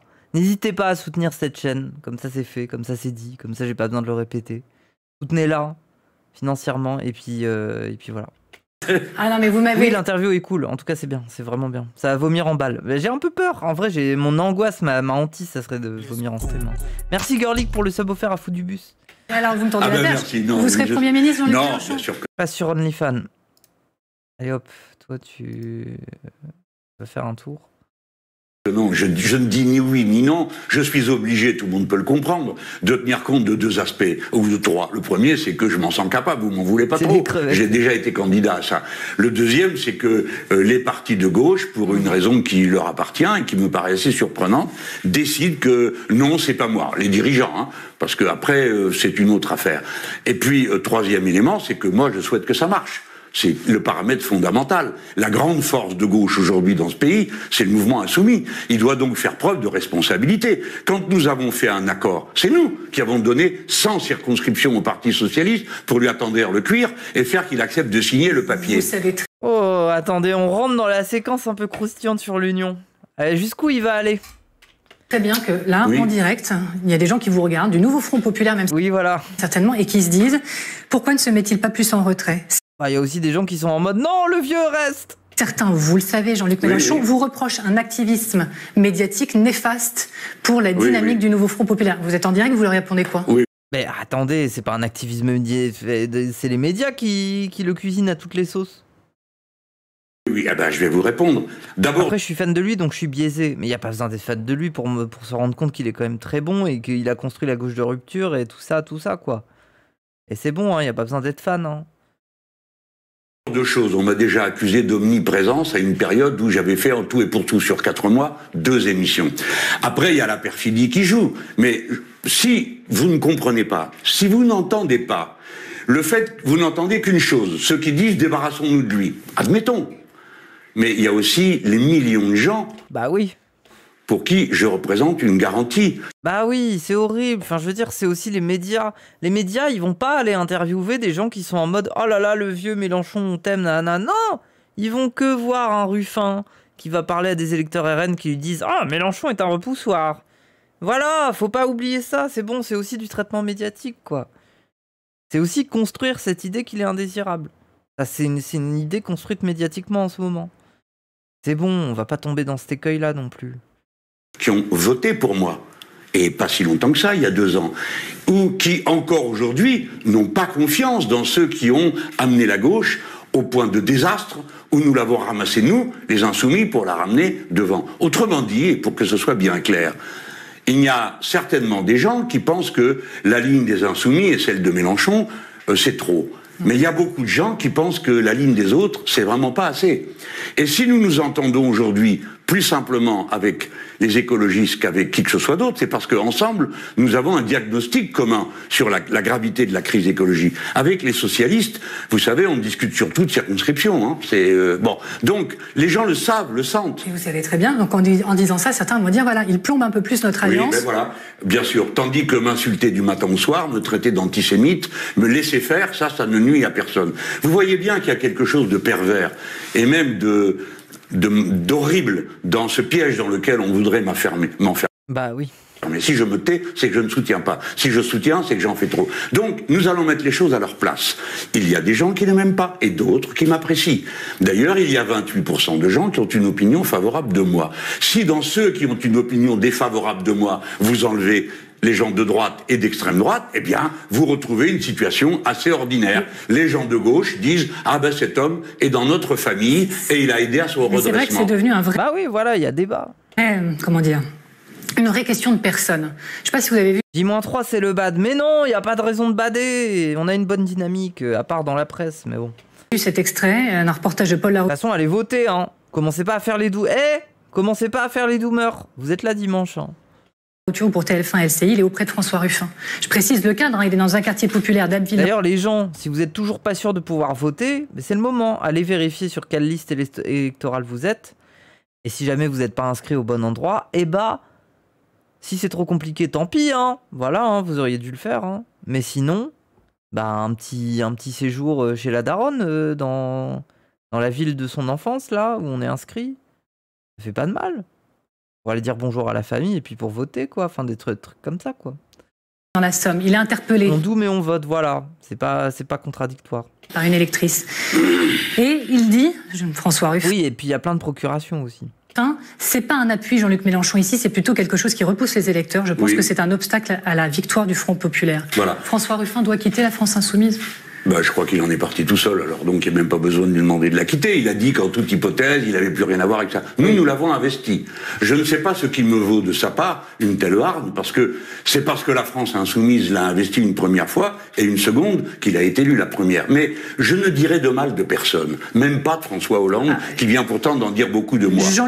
Franchement, j'ai presque envie de me refaire le film, genre, qu'est-ce qui a pu commencer à les frustrer, les Ruffins, quoi? Qu'est-ce qui a pu commencer à les frustrer dans l'attitude du vieux, en privé? Sur quoi ils ont pris le seum, quoi, à la base? Mélenchon n'est plus dans le jeu, il n'est pas l'homme. Finito Ruffin, bah là, franchement, Ruffin, il est en train de se tirer dans les pieds, hein. Il est bête, hein. Je trouve, hein. Et voilà, hein. Il voulait juste briller, hein. Du consensus. Voilà. Alors, le consensus n'est pas mon but. Je pense... La ligne antiraciste, tu crois? Que c'est une idée. Je sais pas si c'est vraiment ça le truc à la base qui gêne, quoi. Bien sûr que la ligne antiraciste c'est un peu le cœur du problème, mais après il y a tout l'interpersonnel, les plans carriéristes, la volonté d'être mis en lumière, de pas être à l'ombre du vieux. Il y a aussi d'autres choses, hein. Qui n'est pas démocratique, le consensus. Je ne connais pas de dirigeant, de président, de premier ministre qui ait fait consensus en France. Ça n'existe pas. Le principe de la démocratie, c'est que des points de vue différents se confrontent et sont conduits à s'exprimer, à se trancher par des votes. C'est le principe de la démocratie. Le consensus, c'est la situation dans laquelle on est obligé de... Saline, fâché, pas facho, auquel personne ne croit. Je suis pas d'accord avec toi. Il y a quand même beaucoup de gens à gauche qui pensent à ça, qui y croient à ça. Les gens un peu gauche molle, ils y croient. Genre en mode, c'est un vote de colère, comme a dit Hollande. Mais je vous jure qu'il y a plein de gens qui le pensent. Les Klemovic, ils le pensent. Ouais, Klemovic, je le verrais pas commencer à dire, mais ça sert à rien de débattre, c'est des racistes. Genre au bout d'un moment, faut assumer que c'est des racistes. Non, il y a plein de gens qui sont encore gorgés par cette idée de... Mais il faut les comprendre, c'est un vote de colère. Ils sont pas racistes, on peut les sauver, des trucs comme ça. Il faut continuer de marteler que la vitrine du Front National, c'est le racisme. Et que les gens savent très bien dans quoi ils s'engagent quand ils votent pour ça. Et qu'en plus, ils voient qu'ils se font baiser sur les trucs sociaux en ce moment-là. Donc déjà, dites-le, ces choses-là. Se taire, celle d'ailleurs dans laquelle on voudrait me mettre. Donc, il ne faut pas juger de la situation de cette manière. Je crois que ceux qui m'agressent comme ils le font, quand ils sont à gauche, commettent une erreur contre eux-mêmes. Car de nombreuses personnes qui peuvent hésiter, est-ce que je vote insoumis ou pas, ou est-ce que je m'abstiens, peuvent se dire, ah ben s'ils s'entendent pas entre eux, ou on va comme ça. Ou bien ceux qui sont insoumis, qui votent insoumis et qui le font parce qu'ils sont convaincus. Je pense pas sur Klemovic, c'est un SOSDEM anti-Mélenchon, mais il est pas complètement délu là-dessus. Ah ouais? Vous l'entendez souvent parler d'antiracisme, Klemovic? Ça a l'air d'être un peu un truc qui le gêne, non? Il est pas forcément très solide là-dessus aussi. De 3 élections présidentielles que le mouvement insoumis représente ceux qui les représentent le mieux. Ces gens... Attends, voilà comment Ruffin parle au quartier, je trouve ça cringe. J'ai envie de voir. Attends. Je l'écoute pas alors. Oui, bien sûr, je l'écoute pas. Bonjour mesdames, messieurs. Bonjour les fenêtres. Ça va les fenêtres? Ici votre député. Ah mais ça c'est vieux ça. Ah non, ça c'est il y a 2 jours, mais ça je me souvenais qu'il faisait ça depuis longtemps. Il prend des haut-parleurs et il gueule pour parler au quartier. François Ruffin, dans une semaine, le dimanche 30 juin, vous Bah c'est un porte-à-porte expéditif, hein. avez des élections. L'idée est bien. Oui, bon, après tu peux faire du porte-à-porte aussi.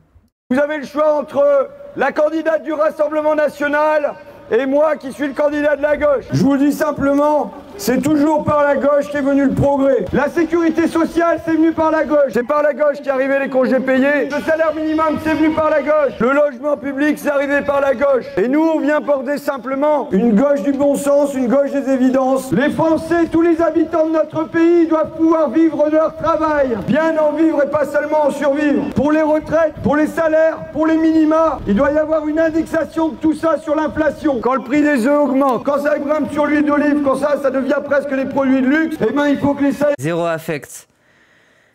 Non, il a des affects Ruffin, c'est juste c'est un class first. À ce stade, quand il a un discours comme ça face à une banlieue, c'est un class first.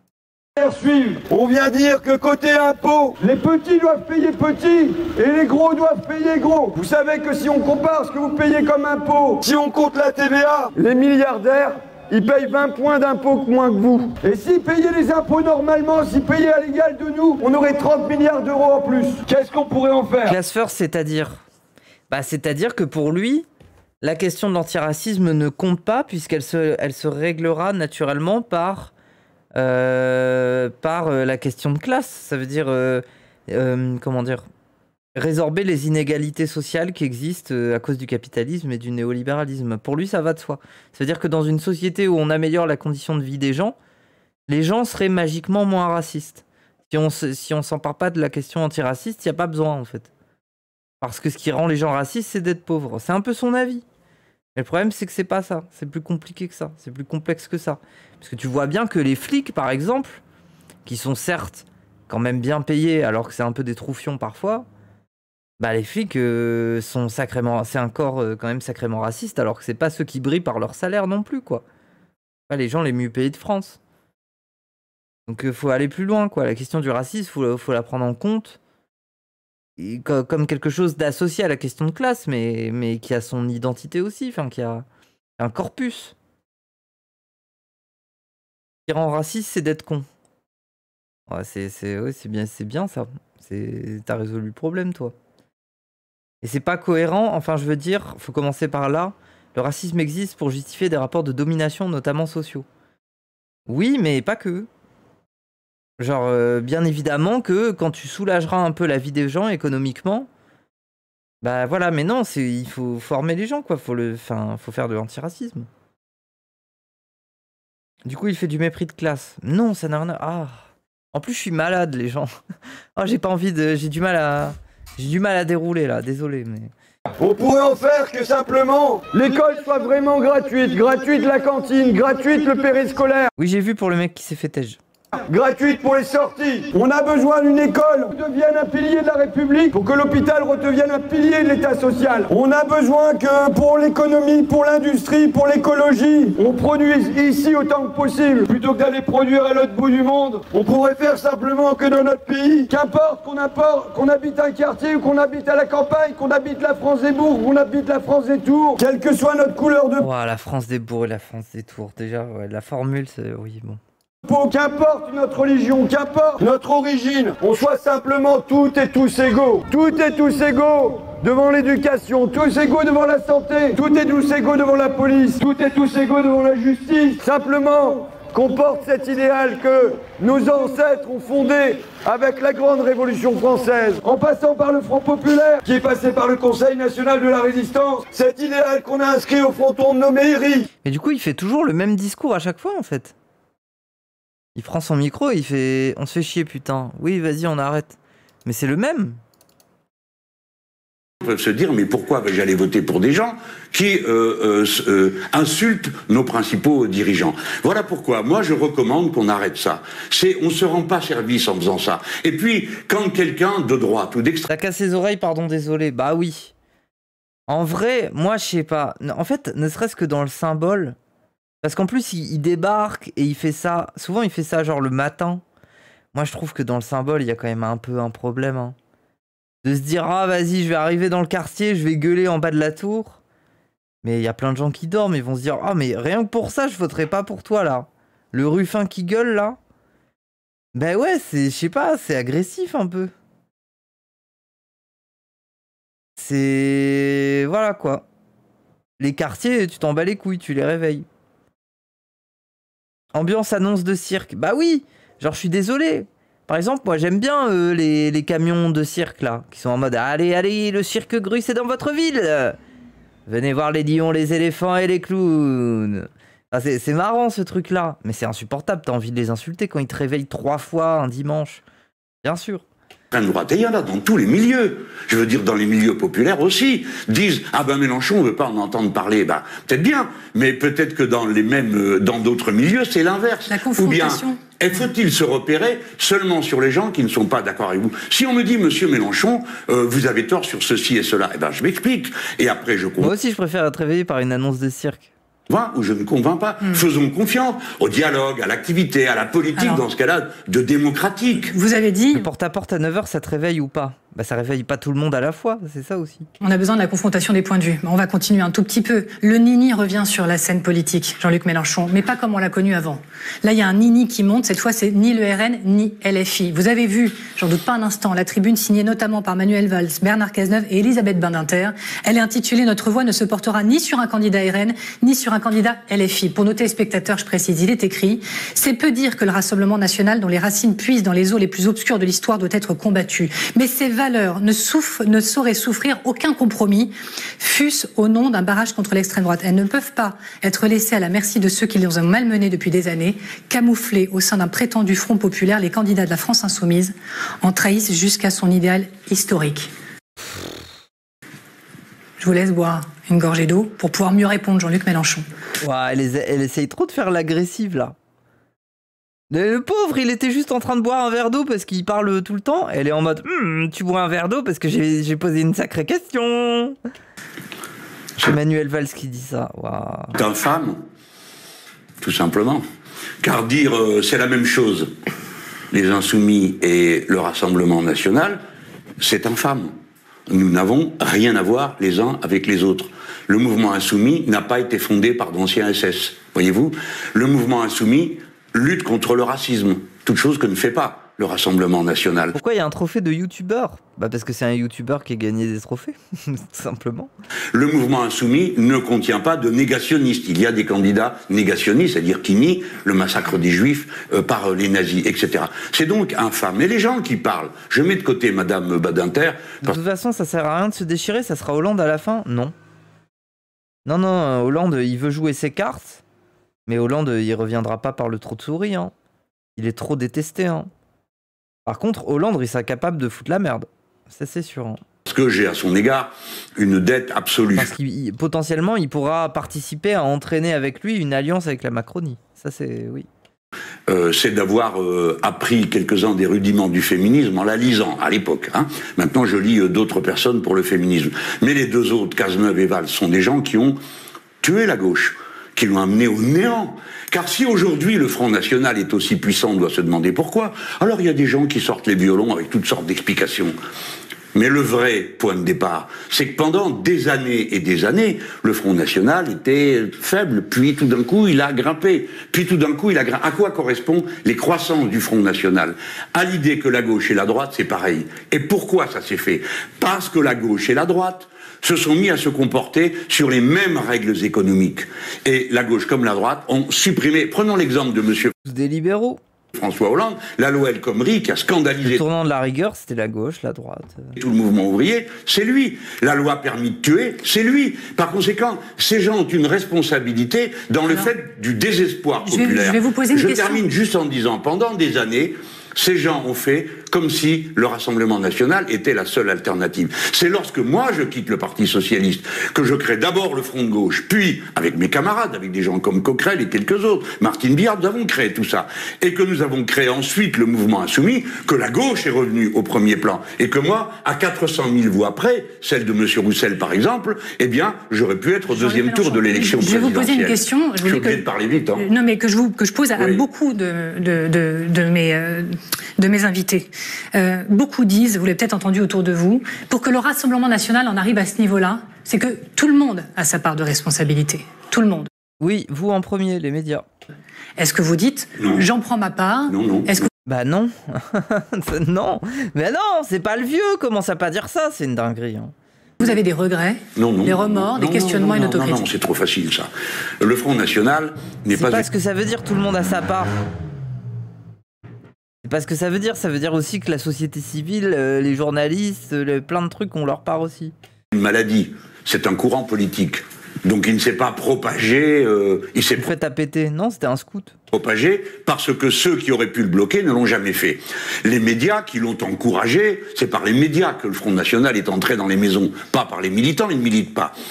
Les politiques qui ont montré que, par exemple, entre gauche et droite, il n'y avait pas de différence. Tout ça, nous avons tourné la page.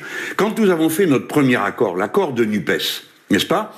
La page a été tournée pour toute la gauche. Je fais quand même l'amitié de penser à mes amis qui ont signé, qu'ils croyaient à ce qu'ils signaient. Donc on a mis ensemble un programme de 600 mesures.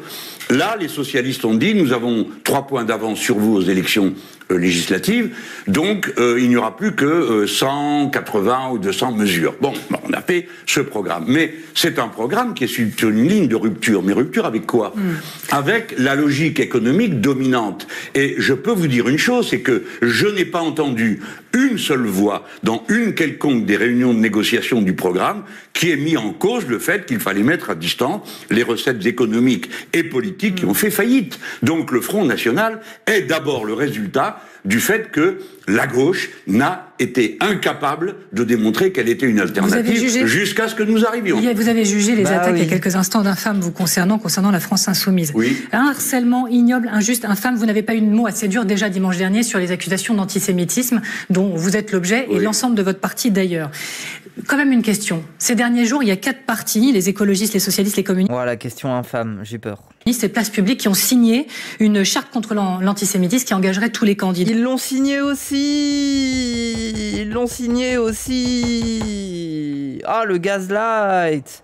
Glucksmann, il a fait son tweet de merde en disant que les autres ont signé, mais tout le monde a signé. C'est une fils de puterie, ça. Là, elle prévoit notamment, là je cite, de sanctionner immédiatement ceux... C'est pas la même.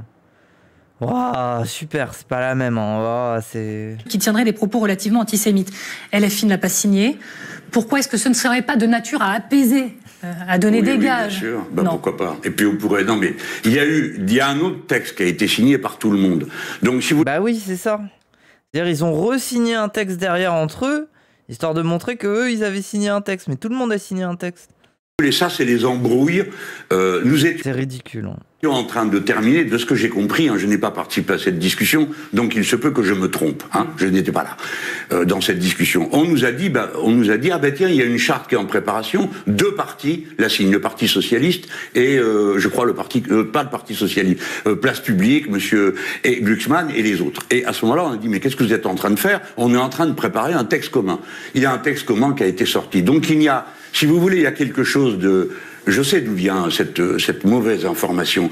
Quelque chose de pervers à laisser entendre que malgré tout, il y aura un problème avec l'antisémitisme. C'est une attaque infâme. Et c'est surtout une erreur monstrueuse. Car si vous mettez un signe égal, ça veut dire que vous dites aux gens au 2e tour, qui par exemple sont en face d'un candidat qui arriverait en tête et qui serait Rassemblement National. Et ensuite, un candidat ou une candidate insoumis, vous dites, tout ça c'est du pareil au même, débrouillez-vous. Donc, vous ferez élire le Rassemblement National. Autrement dit, la lutte contre l'antisémitisme est le prétexte à faire avancer l'idée que le Front National, le Rassemblement National, est un parti comme les autres et qu'il pourrait gouverner, ce que nous ne croyons pas. J'invite mes camarades à bien comprendre que quelle que soit la jalousie ou la compétition qui peut exister à gauche, surtout, on ne continue plus dans cette ligne qui est aberrante et qui dissuade les gens de se regrouper avec nous. Voyez-vous, j'ai entendu des choses horribles sur mon compte et je dois vous dire que sans doute est-ce la première fois de ma vie politique que je souffre de cette manière. Et je pense que ceux qui ont organisé ces campagnes le vieux le font pour me faire souffrir, pour m'humilier, pour peut-être me faire craquer, comme m'avait dit un jour M. Macron à l'Élysée. Eh bien, au-delà de ma personne, ça touche tous les dirigeants de la gauche, ceux qui apparaissent en première ligne, c'est mon tour. C'est la vie qui est comme ça. Ont toujours fait l'objet de campagnes de diffamation. De Jean Jaurès, j'étais loin. Laissez-moi terminer. On a dit qu'il était un agent de l'Allemagne. On l'a dit répété. Elle a fini par l'assassiner. Léon Blum, on a dit qu'il avait une vaisselle d'or et que il était au service de puissance. Bref, vous comprenez ce que je veux dire. Il a été frappé dans la rue. Nous avons tous été insultés à tour de rôle. Méprisé, pris à revers de ce que nous sommes. Ma vie entière est une vie de lutte contre le racisme. Pour une idée, maintenant, qui est simple à comprendre. Le racisme, c'est une politique qui cherche à injecter dans la tête du peuple le fait qu'il y a des différences indépassables entre des individus à cause de la religion ou de la couleur de peau. Nous, Nous ne pouvons gagner qu'en unissant le peuple. Si nous unissons le peuple, nous avons gagné parce que c'est le plus nombreux. Vous exprimez... comment dire, une atteinte peut-être comme jamais. C'est-à-dire que vous êtes atteint par ce qui est en train de se passer, vous êtes atteint par les accusations. La campagne, si c'est ce qu'on comprend, la plus dure que vous avez menée jusqu'à maintenant, vous dites c'est pour me faire craquer. Est-ce que pour la première fois, vous vous dites je pourrais craquer ? Il y a en effet des jours où c'est extrêmement pénible à supporter, mais je me cherche des points d'appui, comme toute personne qui est dans la difficulté dans la vie. Un homme, une femme rencontrent des moments difficiles dans l'existence, et on se cramponne. Est-ce qu'il y a des moments quand même de remise en question ? Est-ce que vous refaites le film et vous dites ce Madame, mot-là, je vais vous donner un exemple. Vous êtes une femme, vous avez entendu pendant... Je rentre de mon premier tractage à Bobigny, frère, les beaux qui font des crises d'angoisse pour un cafard, ça y est, gros nique les gauchistes, voilà, je le dis. Ah, putain. Ça a l'air précis. Les bobos de quoi les gens de la FI qui vont tracter et qui, quand c'est insalubre, ils peuvent pas, ils supportent pas. C'est un peu précis, hein. Dans toute votre jeunesse, tu vas te calmer. Mais c'est bien, ils découvrent que c'est sale, hein. On dit aux filles... Et encore, ils ont pas vu les chiottes, hein. Ils sont pas rentrés pour faire pipi chez les gens, hein. Arrête, tu es une hystérique. Est-ce qu'à un moment donné, vous vous êtes dit, peut-être que je suis ce que le miroir voudrait que je sois? Parce que les chiottes bouchées, c'est un classique, hein, dans les tours, hein, oui. La première acte de résistance, c'est de ne pas accepter que le regard de l'autre vous institue dans tel ou tel rôle. Ils peuvent me traiter de raciste et d'antisémite tant qu'ils veulent. Bien sûr, c'est douloureux. Mais ça ne fera jamais de moi un raciste. Et il est donc inutile d'espérer de moi des excuses que je n'ai pas de raison de présenter. Par contre, je comprends la manœuvre. Et je vois surtout la faiblesse de ceux qui y cèdent. Et c'est ça qui me rend le plus malheureux. Je me dis, ils devraient être groupés pour essayer de me défendre, nonobstant les divergences qu'ils peuvent avoir. Merci pour le sub offert à Whisky. Tous les gens que je connais, pour la NFP, se font traiter d'antisémites tous les jours. Bah ouais. Avec moi. C'est quelle tendance politique ici? Et ici, on est bien raciste pur jus et on mange du cochon. On aime trop. Et souvent, ils ne le C'est convaincant, non? font pas. Mais ce qui me réconforte, c'est que dès que je mets les pieds en milieu populaire, oui, je reçois cette aide et cette affection. Et c'est ça qui m'aide le plus. Je voudrais qu'on en revienne aux décisions que les électeurs doivent prendre. Il vaut mieux. Très rapidement, dans l'urgence, quelle consigne le 30 juin au soir, Jean-Luc Mélenchon? Quelle consigne 200 personnalités de gauche du centre prônent un accord de désistement face au RN. Là, je peux citer le patron du PS, Olivier Faure, la chef des écologistes, Marine Tondelier, Clément Beaune, Laurent Berger, l'ancien patron de la CFDT. Et pas vous. Là encore, pourquoi? Et quelle serait votre consigne, soyons clairs, au soir du 30 juin? Vous avez commencé par dire, pas nous, mais personne ne nous l'a proposé. D'accord, bon comme ça, on sait pourquoi. Non mais voilà, c'est comme pour l'histoire de la charte, on a découvert que c'était en train de se faire, alors qu'on était en train de faire autre chose. Et donc vous? Donc, non mais, pardon, commençons, c'est pas un détail. Alors c'est quoi sa question? J'ai pas entendu, excusez-moi. Et pas vous? Attendez, je reviens à sa question. D'affection. Et c'est ça qui m'aide le plus. Je voudrais qu'on en revienne aux décisions que les électeurs doivent prendre. Il vaut mieux. Très rapidement, dans l'urgence, quelle consigne le 30 juin au soir, Jean-Luc Mélenchon? Quelle consigne 200 personnalités de gauche du centre prônent un accord de désistement face au RN. Là, je peux citer le patron du PS, Olivier Faure, la chef des écologistes, Marine Tondelier, Clément Beaune, Laurent Berger, l'ancien patron de la CFDT. Et pas vous. Là encore, pourquoi? Et quelle serait votre consigne, soyons clairs, au soir Mais non, mais genre, ça serait pas sa consigne du 30 juin? Vous avez commencé par dire, pas nous, mais personne ne nous l'a proposé. D'accord, bon comme ça, on sait pourquoi. Évidemment que ça va de soi, c'est trop bizarre. Mais voilà, c'est comme pour l'histoire de la charte, on a découvert que c'était en train de se faire, alors qu'on était en train de faire autre chose. Et donc vous? Donc, non mais, pardon, commençons, c'est pas un détail. Vous lancez quelque chose comme ça. Alors allez-y. Vous commencez par dire, et pas vous, ce qui introduit le doute sur qui nous sommes. Alors, donc je veux avoir le temps de dire que cela ne nous a pas été proposé. Nous sommes une organisation... Au contraire, il faut pas de désistement. Attendez, c'est quoi cette histoire? Comment ça? Les gens du PS, ils veulent se désister, mais dans quelle situation? Dans la situation où il y a une triangulaire et que la macronique est en faveur. C'est ça? Face au RN. Ils veulent se désister pour laisser pour profiter à Macron. Mais déjà, ça risque de quasiment pas arriver, en fait. Vu que la Macronie, elle est au fond du trou, là. Alors, triangulaire ou PS est 3e. Ok, je capte. Bah, ok. Qu'est-ce qu'il va dire? Ça m'intéresse. responsable. Nous refusons de sauter à la corde de la politique fiction. Il faut le comprendre. Nous devons partir des situations réelles. Nous, il n'y a aucune surprise dans notre comportement. Depuis toujours, en toutes circonstances, les insoumis, et auparavant l'homme que j'étais, lorsque j'étais socialiste, se sont opposés au Rassemblement national et ont toujours refusé que l'on vote pour lui. Aux 2 dernières élections présidentielles, la dernière j'ai même répété, vous savez que maintenant le Rassemblement national me reproche d'avoir fait élire M. Macron. Alors les autres me reprochent de ne pas avoir dit le nom de M. Macron, mais moi j'ai dit il ne faut pas voter Rassemblement national. Il ne faut pas voter Rassemblement national. Après, la différence entre bon nombre de chefs politiques et moi, c'est que je ne prends pas les gens pour des imbéciles. Ils savent réfléchir, ils savent adapter, interpréter en fonction de ce qu'ils ont sous les yeux dans leur circonscription. Ne prenons pas les Français pour des enfants à qui on tient la main et qui, si on leur tient pas la main, ne savent pas quoi faire. Donc pas de consigne non, à j'ai vos pas dit troupes, ça. aux Français. Non, mais je vous pose la question. Ah, c'était une question. Non, mais est-ce que je vais plus loin? Parce que c'est le ton sur lequel vous le dites. Donc pas de consigne, etc. Mais une question, si LFI était au pouvoir, mais que vous ne verriez aucune amélioration, vous continueriez à voter pour eux? Bah non. C'est logique, non? Est-ce que ça va jusqu'à, effectivement... Mais ça dépend. Pourquoi il n'y a pas d'amélioration? Ça dépend, parce qu'il y a obstruction du pouvoir aussi, ça dépend. Si t'as une majorité relative, mais que la Macronie ne vote qu'avec le RN, bah ça suffit pas, du coup c'est dur de faire passer des lois. Donc on verra. Une chose à la fois. Mais bien évidemment que non. Je vote que le vieux. Bah non, mais dans un scénario où le vieux nous trahit, bien évidemment que je vote pas pour le vieux. Mais je vois que le vieux n'a pas l'intention de nous trahir, donc on verra. Que pensez-vous de ceux qui disent il faut se désister, mais il faut en plus appeler à voter pour le candidat de la droite ou du centre? Écoutez, vous verrez tout ça dimanche soir. Ce que je peux dire à tout le monde, la seule inconnue de ce scrutin, ce n'est pas nous. Parce que nous, les insoumis, tout le monde sait qu'ils ne voteront jamais Rassemblement national et que jamais ils ne laisseront passer. Je parle à un niveau présidentiel. Bah oui, je voterai pas pour eux. Mais on vote pour le programme. Genre, ok, on aime bien Mélenchon parce qu'il défend bien, parce qu'il a construit une gauche de rupture. Mais il l'a construit pour un programme. Donc si le programme n'est pas appliqué, bien évidemment que je voterai pas Mélenchon et que je lui cracherai dessus. Genre, je suis pas bête. Genre, je fais pas ça parce que je suis un mec, en fait.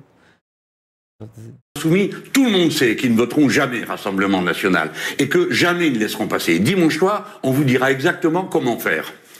Parce que on ne va pas en surcharger cette émission qui se transformerait en de la politicaille. Il y a le cas où c'est le RN qui arrive en tête. Il y a le cas où c'est un macroniste qui arrive en tête. Il y a le cas où l'insoumis arrive en tête. Ce sont des situations complètement différentes qui vont se présenter dans les triangulaires.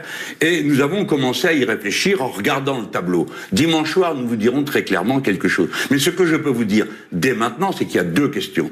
L'une, j'y réponds. En aucun cas, jamais, aucun électeur insoumis, j'en suis certain, ne donnera sa voix au Rassemblement national. Jamais, nulle part. Ah, est-ce qu'il n'y a pas des accélérationnistes bizarres quand même? Je sais pas. Je sais pas. Mais il y en a très très peu. C'est sûr que oui. Et nous leur c'est résiduel, pour le coup, ça l'est. Que personne n'aille faire cette bêtise, quel que soit son motif. Et la deuxième, c'est que font les macronistes? C'est la seule inconnue. Les macronistes ont établi un lien entre... Vu votre RN, on le sait. Ouah, ça m'étonne pas. Rassemblement national et France insoumise. Autrement dit, non seulement ils font une abomination qui revient à aider le Front national, mais en plus ils voudraient trier à l'intérieur des membres du Front populaire pour dire celui-ci oui, celui-là non. En vue de quoi? Pourquoi font-ils ce tri? Sous prétexte de grands principes. En réalité, parce qu'ils espèrent, mais ils se trompent, qu'après ils vont trouver une combinaison possible. La question que vous me posiez tout à l'heure. Qu'est-ce que vous faites le 8, le 9, le 10, le 11? Eh bien, nous verrons en fonction de la situation. Mais ce dont je suis certain, c'est qu'il n'y a pas un seul élu du Front populaire qui acceptera d'aller dans les combines avec M. Macron. De cela, je suis sûr. Et je demande qu'on l'entende. C'est la raison pour laquelle je dis aux gens, et surtout à toute cette partie des milieux populaires qui s'est abstenue pendant tant d'années, et à toute cette partie de la jeunesse qui s'abstient, et à toute cette partie de la gauche qui, dégoûtée par le spectacle de la gauche, a fini par cesser de voter. Je leur dis, allez voter. Et prenez une décision claire. Aidez-nous à avoir la majorité absolue. Parce que tous les autres problèmes se régleront facilement. Ça va être dur.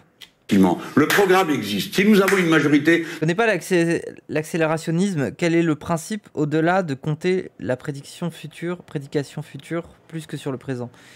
L'accélérationnisme, c'est partir du principe que il faut que la merde advienne pour que les gens soient dégoûtés de cette merde et que les gens soient sensés.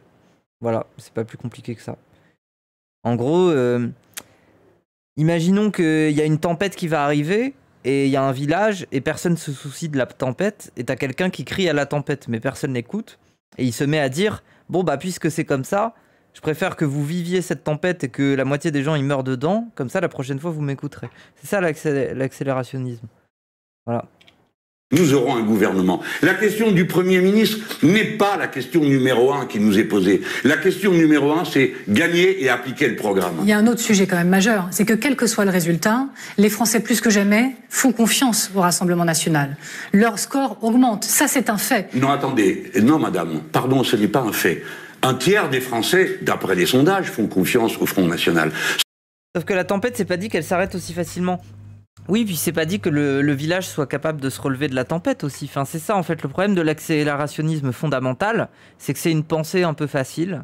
Il part du principe que nos institutions, elles résisteraient facilement à un choc et que le Rassemblement national, il arriverait, il ferait du mal aux Noirs, aux Arabes, il foutrait la merde, il rendrait le pays complètement sur les genoux. Et ensuite, il s'en irait bien gentiment aux prochaines élections. Bah non, c'est pas ça le problème. Je veux dire, ce sont des bonapartistes, ce sont des gens, bon déjà que Macron il l'est, mais ce sont des gens qui veulent le garder ce pouvoir. Donc tout sera fait, hein. Je veux dire que ça soit la main mise sur les médias, que ça soit potentiellement modifier la Constitution, que ça soit la possibilité de briguer plusieurs mangas, voire même de sortir de la logique des mangas, voire même de s'attaquer à la République. Parce que rappelle que le RN a une ADN anti-républicaine à la base, hein. Interdiction de la gauche aussi, interdiction des partis d'opposition, trucage des élections, enfin il y a des mangas, les mangas. Ah oui, il peut briguer plusieurs mangas. Ah désolé, je suis fatigué, je suis malade. Pardon. Ce qui signifie que les 2 tiers ne le font pas. Moi j'aime bien briguer plusieurs mangas, c'est trop bien. Genre tu passes une après-midi, t'en brigues plein. Alors il faut arrêter le numéro qui consiste à sans arrêt valoriser le Front National. Par exemple, moi vous pouvez dire les Français font de plus en plus confiance à la France insoumise. Est-ce que vous le savez? Pardon, ça va se résumer en un chiffre. Le total Vert plus PS perd 440 000 voix aux européennes. Nous en gagnons 1 million. Le temps nous est compté. Ah, pardon, ça file vite, il nous reste 2 minutes. Comme ça, je suis extrêmement précise. Je voulais savoir si vous comprenez ces électeurs qui font confiance au Rassemblement national. Comment parler à ces électeurs? Il y a beaucoup d'ouvriers. En 2 minutes, hein. Oui, il y a beaucoup d'ouvriers. Oui, je sais, c'est compliqué. Le problème majeur de l'accélérationnisme, c'est que les gens qui y croient ne seront pas les plus touchés par la catastrophe. Bah oui. Souvent, le mec qui réfléchit un peu comme ça, il sait que la tempête qui arrive, bah il a quand même de quoi se protéger de cette tempête. Du coup, c'est une position très extérieure. Quand il dit, bah je souhaite que vous souffrez de la tempête qui arrive pour être capable de m'écouter quand la tempête arrivera la prochaine fois. Bah, c'est pas la position d'un mec qui panique parce qu'il sait que la tempête, elle va le tuer, en fait. C'est la position de quelqu'un qui a du recul. Donc l'accélérationnisme, ça va être notamment une position que tu vas retrouver chez des mecs blancs, par exemple, qui se soucient moins dans leur chair des questions féministes, LGBT, antiracistes ou des choses comme ça, bien sûr. Tu le retrouves beaucoup plus facilement dans des gens comme ça. Et c'est pas innocent. C'est pas innocent. Bref. C'est presque un peu égoïste aussi comme manière de penser, mais bon. Être autour de vous, comment on leur parle? Mais madame, mais nous l'avons fait. Vous raisonnez avec des catégories qui n'existent plus. Ouvrier, c'est un ensemble qui va d'une paye à 3000 balles. Pour des mecs désespérés qui vivent déjà comme opprimés, dans le sens où ça serait une sorte de misanthropie. Je suis d'accord, ça peut exister. Mais dans ces cas-là, c'est pas vraiment de l'accélérationnisme, c'est plus du cynisme, du nihilisme en quelque sorte. À une paye qui est même pas au SMIC. Ce qui compte, c'est le peuple versus l'oligarchie. L'oligarchie, c'est la poignée des milliardaires qui tiennent les médias, qui tiennent tout dans ce pays. Et le peuple, c'est tous ceux qui ont besoin des réseaux collectifs pour vivre, qui ont besoin de l'école publique, qui ont besoin de l'eau potable publique, de l'électricité publique, qui ont besoin pour vivre. Voilà le grand choc. Et dans ce grand choc, madame, les villes et les quartiers les plus populaires et les plus pauvres votent massivement pour les insoumis. Et ça, c'est notre sujet de fierté. Parce que nous avons redonné une perspective politique à des gens qui étaient non seulement effacés de la politique, mais vous venez de le refaire, effacés socialement. Pour vous, le peuple n'existe pas. Il y a des... Pour vous, madame, je comprends pas vous, c'est pas le sujet. Mais je veux dire, pour tous ceux qui brandissent ces catégories, Ils ignorent, comme tout à l'heure, le SMIC. Je dis le SMIC, vous parlez le SMIC, le SMIC, le SMIC. On parle des femmes dans ce pays. Voilà. Eh bien, à chaque fois, il faut penser qui sont les gens, quelle est leur vie, quelle est leur attente. Les gens, qu'est-ce qu'ils attendent? Des petits bonheurs. Point. J'ai aucune... comment dire... Plus que des petits bonheurs. Hein. Le bonheur. Le bonheur. Aucun... La tranquillité. Le respirer un petit peu. C'est pas vous, c'est la formule qui m'amène à dire vous. La question, vous allez me la balayer, vous allez voir. Bon, j'ai aucun doute sur la question, parce que vous n'aimez pas la politique fiction, vous l'avez répété à plusieurs reprises dans cette... Mais quand même, je vais vous la poser. Si le Rassemblement national arrive au pouvoir, vous accepterez le résultat des urnes ou vous dites qu'il faut entrer en résistance, et si oui, de quelle manière? Oui, il répondrait pas, ouais. Entrer en résistance. On peut pas répondre à cette question. Stratégiquement, tu ne peux pas y répondre avant que ça arrive. C'est évident. Peut-être qu'il y pense, hein, mais on peut pas. Morale, par exemple, les fonctionnaires vont tous être confrontés à leur propre statut, le statut des fonctionnaires, qui leur interdit, ils sont considérés comme responsables de ce qu'ils font. Mais ils ne sont responsables, je veux dire, prenons par l'autre bout. Question de con. Bah non, c'est une question que je suis sûr que vous vous posez, vous. Hein.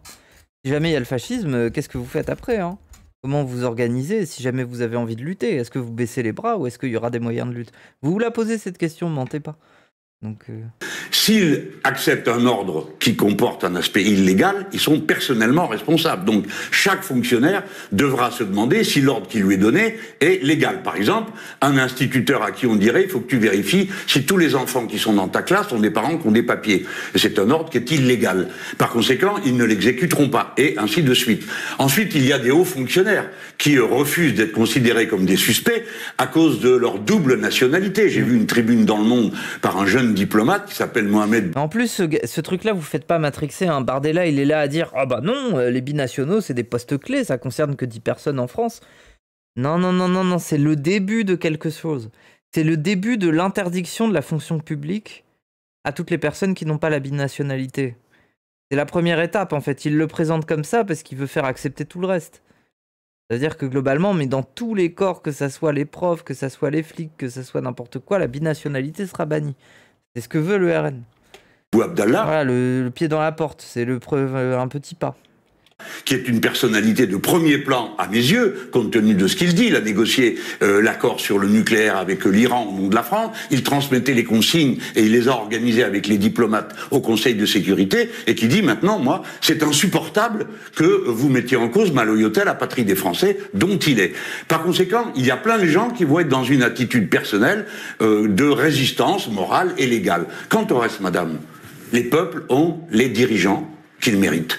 Si les Français décident de mettre monsieur... En fait, le RN veut mettre à bas la Constitution. Bah oui, il est antidémocratique, le RN, genre... ont les dirigeants qu'ils méritent. Il est anti-républicain aussi, genre... Si les Français décident de mettre monsieur Bardella comme Premier ministre, eh bien, il ne faudra pas ensuite qu'ils viennent pleurer qu'il leur a mis la retraite à 66 ans. Parce qu'il le leur a dit hier soir. Oui. Et il leur a dit qu'il ne leur donnerait pas la baisse de TVA sur les produits de première nécessité. Donc je réponds à votre question. Comment peut-on guérir les gens du Rassemblement national en les ramenant dans la réalité? Oui, et en améliorant leur vie, comme celle de tous les autres. Et du coup, ils n'auront pas le choix. Ils seront là à dire « Non, nous sommes gouvernés par les islamistes !» Puis d'un coup, ils seront en mode « Ah, je paye moins de taxes, qu'est-ce qui se passe? Ah, je gagne mieux ma vie. Ma situation économique s'améliore. Ah, les islamistes !» C'est un peu ce problème mental auquel ils risquent de faire face s'il y a la gauche au pouvoir. C'est comme ça que tu finis par les soigner, quoi. La contradiction. Je vous remercie, Jean-Luc Mélenchon. C'est la fin de cet entretien. Merci d'avoir été notre invité. Excusez-moi de débit de parole que je suis obligé de prendre. D'abord, il fait horriblement chaud avec ces éclairages, n'est-ce pas? Et deuxièmement, on a tant de choses à dire qu'on regrette toujours celles qu'on n'a pas eu le temps de dire. Vous le savez bien. On a eu du temps. En fait, oui, c'est un peu le vampire qui découvre le soleil, mais qui se rend compte qu'en fait, juste, ça le fait bronzer. Et il est un peu stylé, puisqu'il est beau, du coup. Du coup, il est en mode « Ah, le soleil, en fait, c'est bien !» Ça dit quand même beaucoup de choses. Merci Jean-Luc Mélenchon d'avoir été notre invité ce soir. Merci à vous pour votre art de vous poser des questions sans m'agresser. Bref. Bon, bah putain, on l'aura maté en entier. Bon, bah c'était bien, ouais. C'était la meilleure interview qu'il y a eu de lui. Et après, c'était un peu une interview calme, posée. C'est bien, il a pu dérouler.